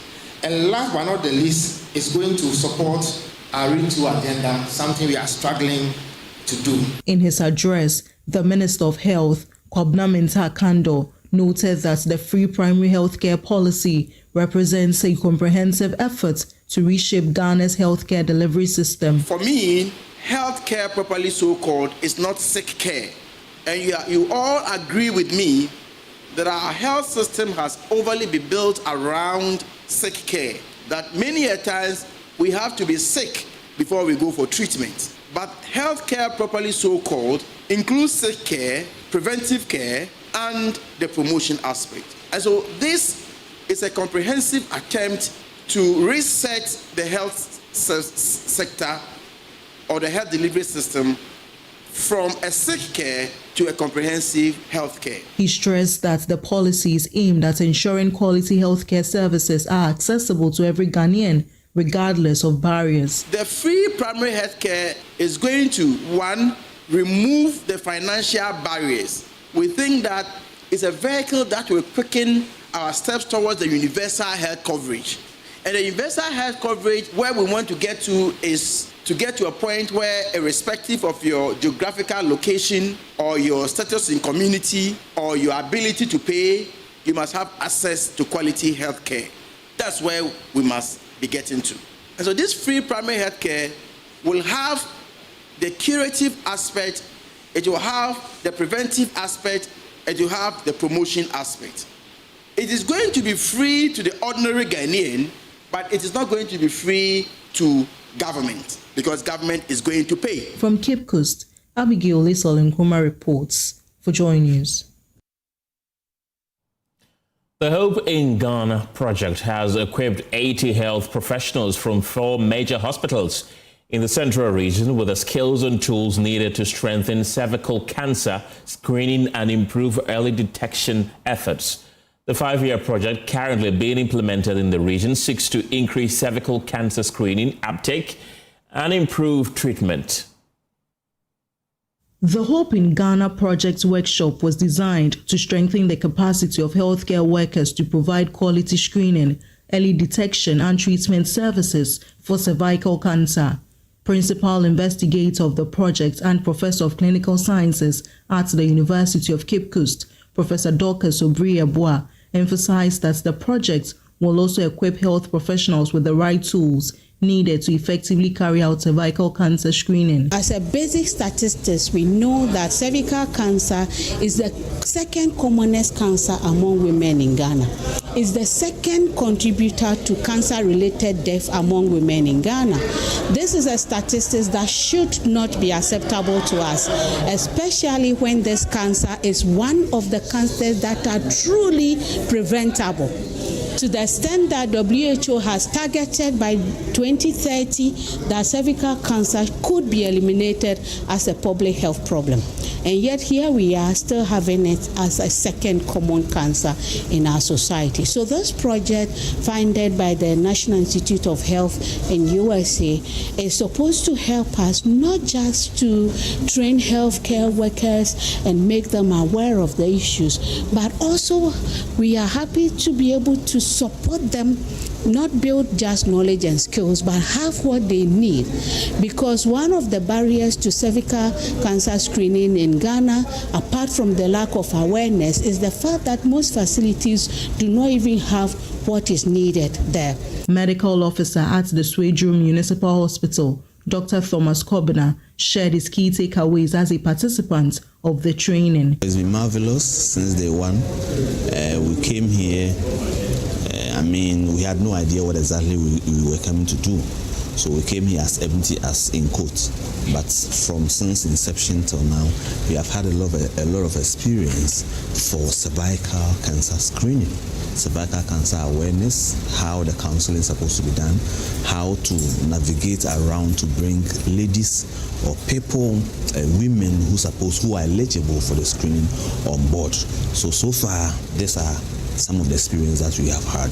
The nurse manager at St. Francis Xavier Hospital in Asinfosu, Joyce Dam, noted that intensifying cervical cancer screening and public awareness will be made a top priority following the training. I believe that from here, as we all go back to our facilities, we would make it one of our priorities, especially on management tables and also at leadership level, to ensure that we intensify our activities to increase screening of women, and then also intensify our education on the importance of vaccination. From Cape Coast, Abigail Lisol Nkrumah reports for Joy News.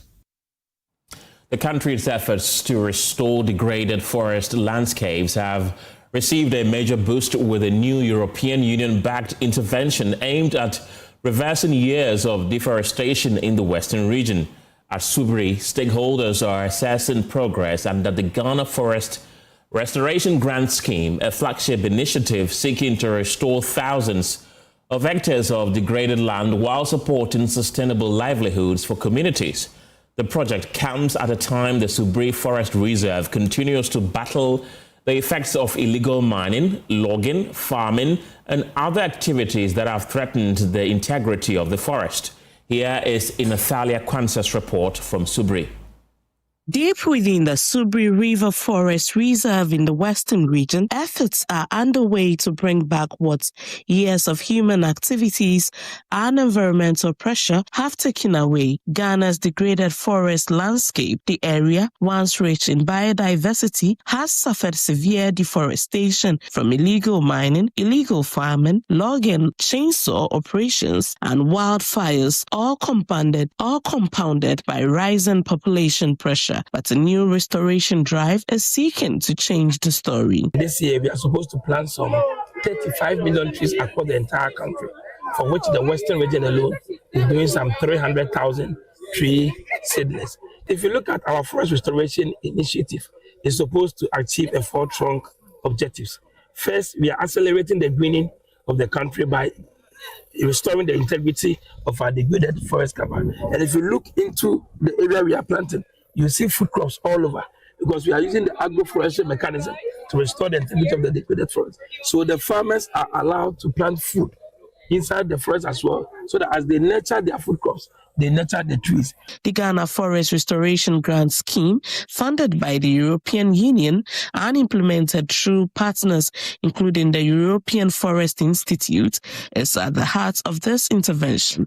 The project aims to restore more than 14,000 hectares of degraded lands across Ghana's forest and savanna zones through community-driven restoration, natural regeneration, and tree planting. We are proud to have sustained for a 15-year long process, a dialogue for curbing illegal logging and to incentivize legally produced timber. But we also stand for other initiatives like the Sustainable Forest and Cocoa Initiative, in which this project is also inscribed. And we are proud to support farmers with innovative agroforestry cocoa production. And we are proud to be part of this collective endeavor. As I said, the community is key in this kind of efforts. Beyond planting trees, the initiative is also introducing alternative livelihoods such as beekeeping, seedling nurseries, and community finance system to strengthen rural economies. Rendering the contribution of our forests to our livelihoods almost ineffective because the population has also grown over the years, and that has also added to the pressure. I'm so excited that today we have this restoration project that is going to restore massive acres, of the degraded forest we have in the Subri area. It is most important. It's not just about planting it. It's also about ensuring that they survive and grow to become a forest and to contribute to, the biodiversity that we have always expected. Stakeholders stress that lasting impacts will depend on collective responsibility from government, development partners, and local communities. In Athalia Kwanzaa, Joy News, Subri. A dramatic display to drive home a message. Participants killed a goat and their bare teeth as part of activities marking the launch of the Dr. Hillel Imam Technical University chapter of the Ghana University's movement for agroecology, organized by the Center for Indigenous Knowledge and Organizational Development, CICOD. Speaking at the event, Vice Chancellor of the Dr. Hillel Imam Technical University, Professor Hamidatu Dramani, stressed that agroecology must go beyond theory and be translated into practical action. Upper West Regional Correspondent Rafik Salam reports from Wa. At DHLTU, they didn't use knives, they used their teeth.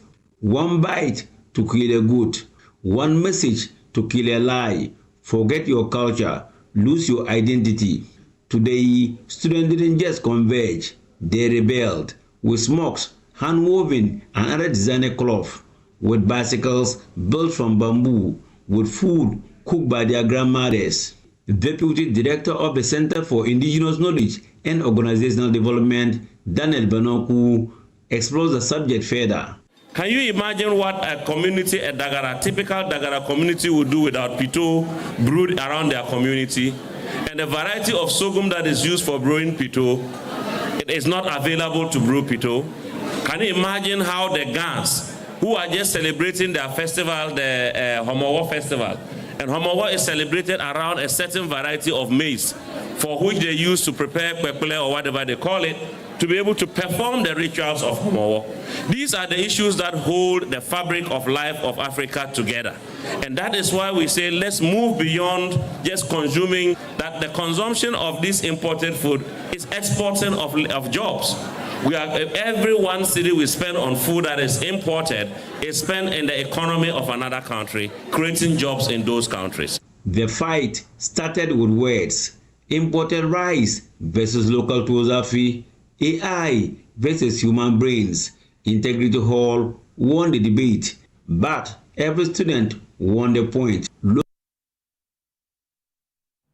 That's it for the polls this evening. My name is Kenneth Gyasi. But I'll leave you with this last story because yesterday was Father's Day, a time when many celebrated the men who have shaped their lives through love, sacrifice, and guidance. Today, we turn the spotlight on a different kind of fatherhood, one not defined by biology, but by faith, service, and spiritual leadership. They are men who have dedicated their lives to God and to serving others. But what inspires such commitment? What drives a man to choose a life of priesthood and service? My colleague Sheila Sechi explores these questions in Father by Calling, a special feature on Catholic priests and the impact they continue to make in society. Enjoy. Happy birthday to you. And your birthday, okay? You can be now. Mabu, you got there, you got there. A father is often remembered by the hand he holds, the lessons he teaches, and the lives he helps shape. Some fathers raise children of their own, others raise spirits, restore hope, and guide communities.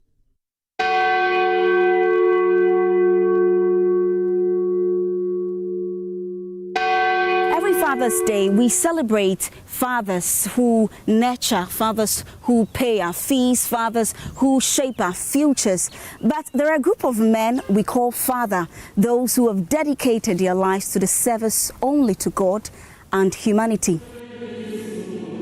They wear no wedding rings, they carry no family name into future generations, yet every day they answer one of life's greatest responsibility. The responsibility to care for others. They are fathers by calling.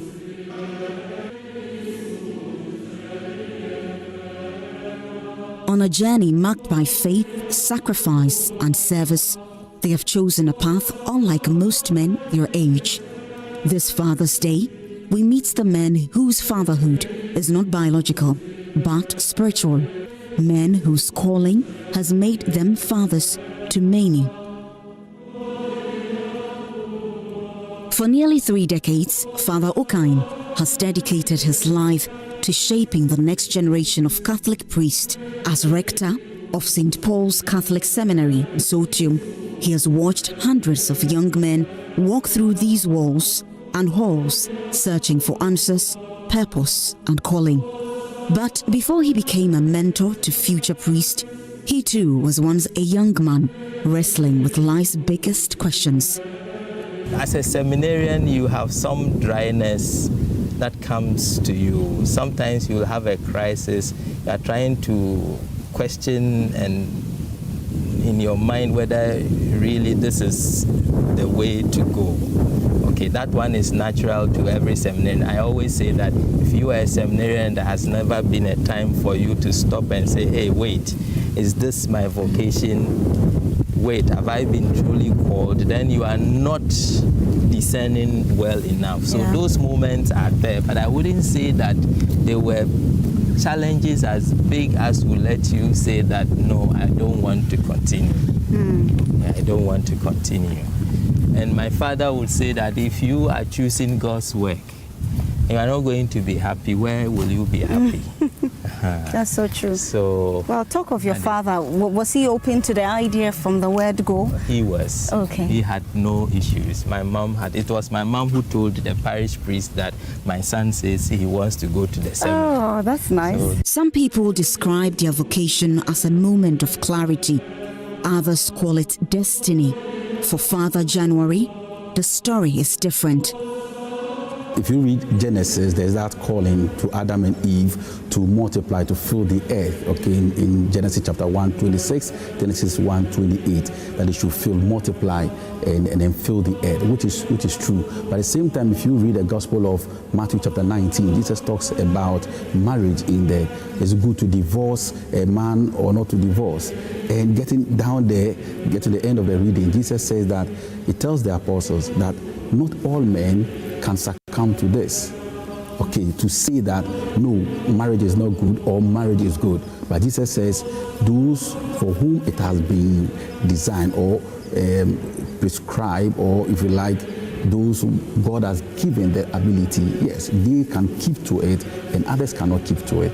If you read the Gospel of Matthew chapter 19, it is stated in there. So he says there are three types of eunuchs. The eunuchs are men who do not marry. And Jesus said there are those who cannot marry because of the way they have been created. They cannot. There are some who are not married like me, when are not priests also. What about them? They are not married. They don't feel like marrying. They don't want to engage in marriage. But they are not priests also. That is how they have been created. And there are others who are not married because society makes them so. How does society make people so? When people are castrated, when people castrate because they want to sing like female parts and then all that, because of tradition, others are castrated so they can fulfill traditional demands. Then society now makes them so. They cannot marry. And then he says there are this group who reject marriage for the sake of the kingdom of God. And sometimes a lot of people do not see that part of Scripture. And it's there in the Bible. It's there in the Bible. So it is for the sake of the kingdom of God that people like us decide to put marriage aside. Not because we cannot marry or we don't have what it takes to marry, but because of the kingdom of God, we decide to make this sacrifice. His calling did not come by accident. In fact, he believes his calling may have been an escape from accidents, moments that could have changed the course of his life. Was it a coincidence? Was it providence? Or was it God directing his path? I have 3 instances in my life that finally pushed me to make this choice, to know that yes, God is with me and he has given me this calling and this is what he wants me to do. I may not narrate all the 3 instances, but basically it's about because God has kept me alive. I should have been dead in these 3 instances. Find myself in accident, find myself taking soda, find myself in whatever.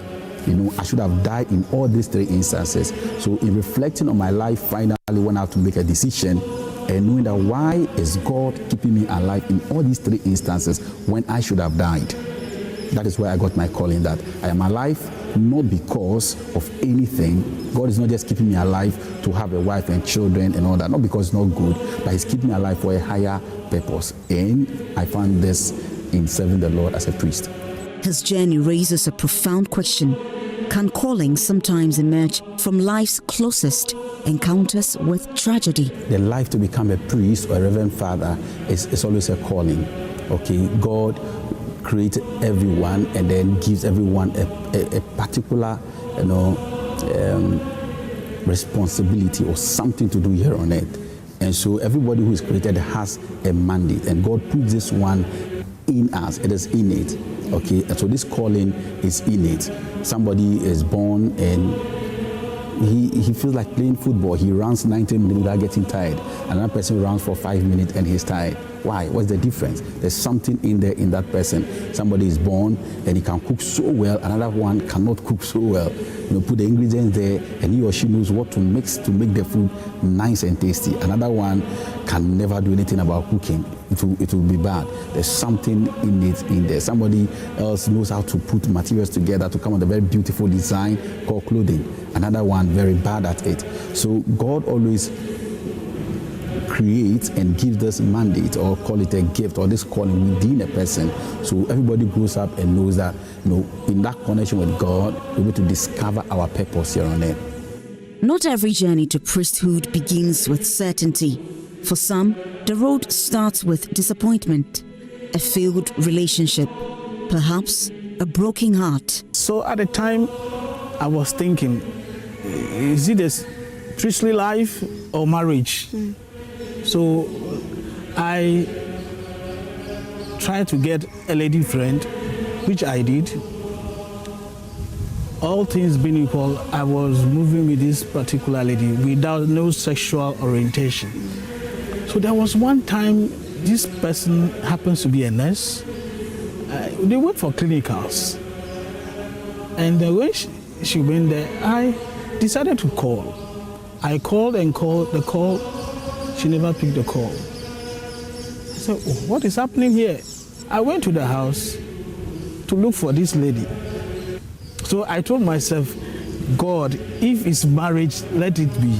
If it's priestly life, let it be. So I kept a journal of my process of discerning whether I want to be a priest or go to married life. So when I went to the house, I saw this friend of mine, and I sat down and I posed the question, have I done something wrong? You tell me, let me apologize to you. She couldn't say anything. All she could do was staring. This lady started crying.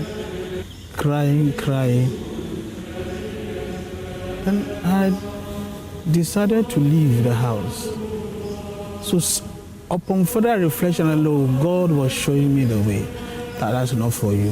What many would simply call heartbreak became, for some of these men, a turning point, clarity into their future. Is it safe to say that you were brokenhearted and perhaps this is what pushed you into the calling or gave you that clarity? So all along, God was giving me signs, silently, but loudly. Yeah. However, I was not picking the cues. Just as a woman will give you cues, oh, this is happening, but you are not picking the cues. It's very silent but loud. Perhaps one of the biggest misconceptions about priesthood is that the collar somehow removes human feelings. But priests are human. In fact, priests are sexual beings. First and foremost, the priest is sexual.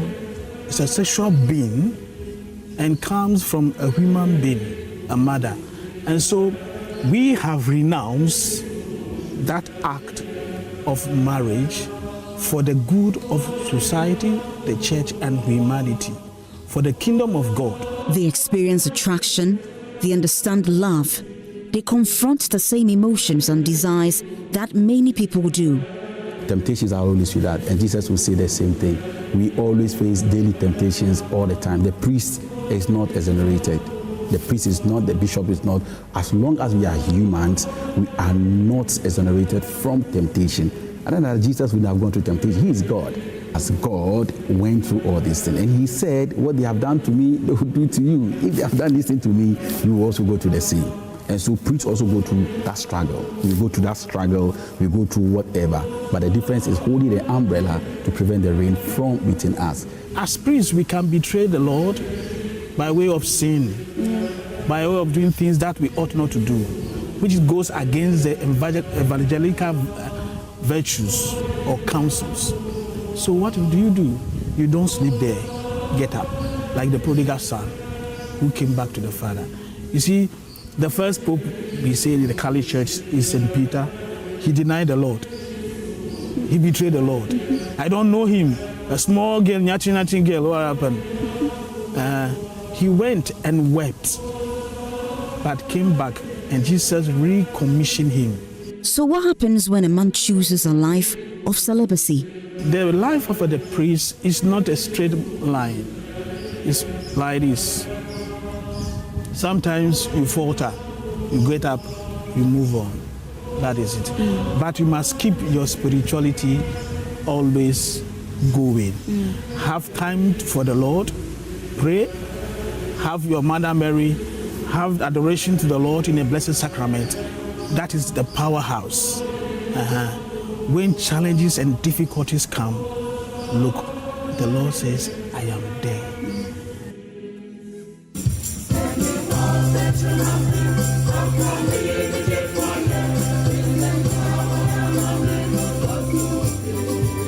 For many men, fulfillment is often measured by family, children, and the generations that carry their name forward. But can fulfillment exist outside traditional fatherhood? I mean, you do not have biological children, but by all indications, you've fathered spiritually. What would you say would be your remarkable take? You know, like your takeaway from being a spiritual father to so many people. Well, my take is that the priest is a father. Yeah. Okay. You are a father for so many reasons. Just as the biological father begets, you also beget children through baptism. Okay. Just as the biological father nourishes and nurtures, you nourish and nurture God's people through the Eucharist. You give them the bread of life and the blood of Christ. You give them the word of God. That is the way of feeding people's souls. Okay? You help people to grow in the faith, to mature in faith. So whenever you have had the opportunity to confirm adults you baptized, what you are actually doing is maturing them in the faith, making them Christian soldiers to defend their faith and all. People frequent the confessional. You are bringing them healing. You are bringing them recovery. Somebody is sick, you bring the sacrament of the sick. You are like the father who brings the child to the hospital for treatment when they are sick. So in all those areas of our lives as Christians, the priest is a father. For these reverend fathers, legacy is not found in family trees, but in transformed lives, strengthened communities, and souls guided through faith. Most of the issues we are having in the nation, Ghana and elsewhere, has to do with the crisis of fatherhood. Fathers have run away. Fathers are no more. Some fathers are in the home, but they have slave queens and flower pots. So if you are a father, you are taking care of your slave queens more than your wife, then something will happen to you. You must farm, provide for the family everything from head to the father is the priest in the home. So if you are a father, you are not leading your family in prayer, then we need to check the report. If you can be a good material for marriage, then definitely you can be a good material for priesthood. Yes. If you can't be a good material for marriage, you can't be a good material for priesthood, because marriage is all about love and sacrifice, just as the sacrament of the priesthood is also about love and sacrifice. You cannot be faithful as a married person, then you can't be faithful as a priest. So a faithful priest will be a very good and faithful husband. And so as we celebrate Father's Day this year, let's remember that perhaps fatherhood can be celebrated in all forms, whether through biology or by calling. And for these men, their lifelong investment is to God and humanity.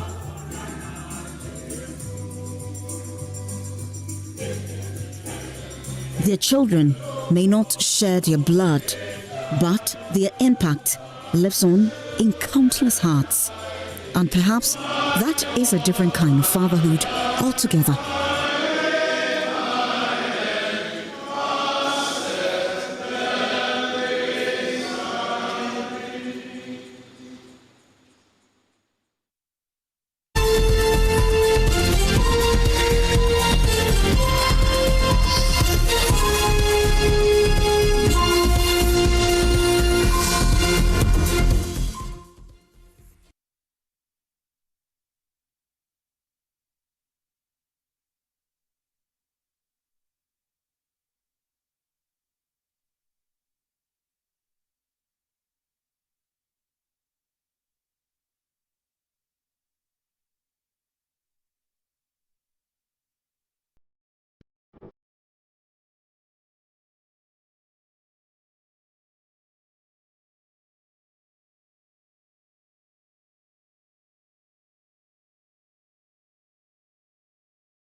Hello lovely viewers, welcome to Home Tips with Mira. I get excited whenever it is time for this program because I get to share with you different DIYs, things you can do yourself, home tips and home remedies. So I went to the market, I did my bulk shopping, and here I am with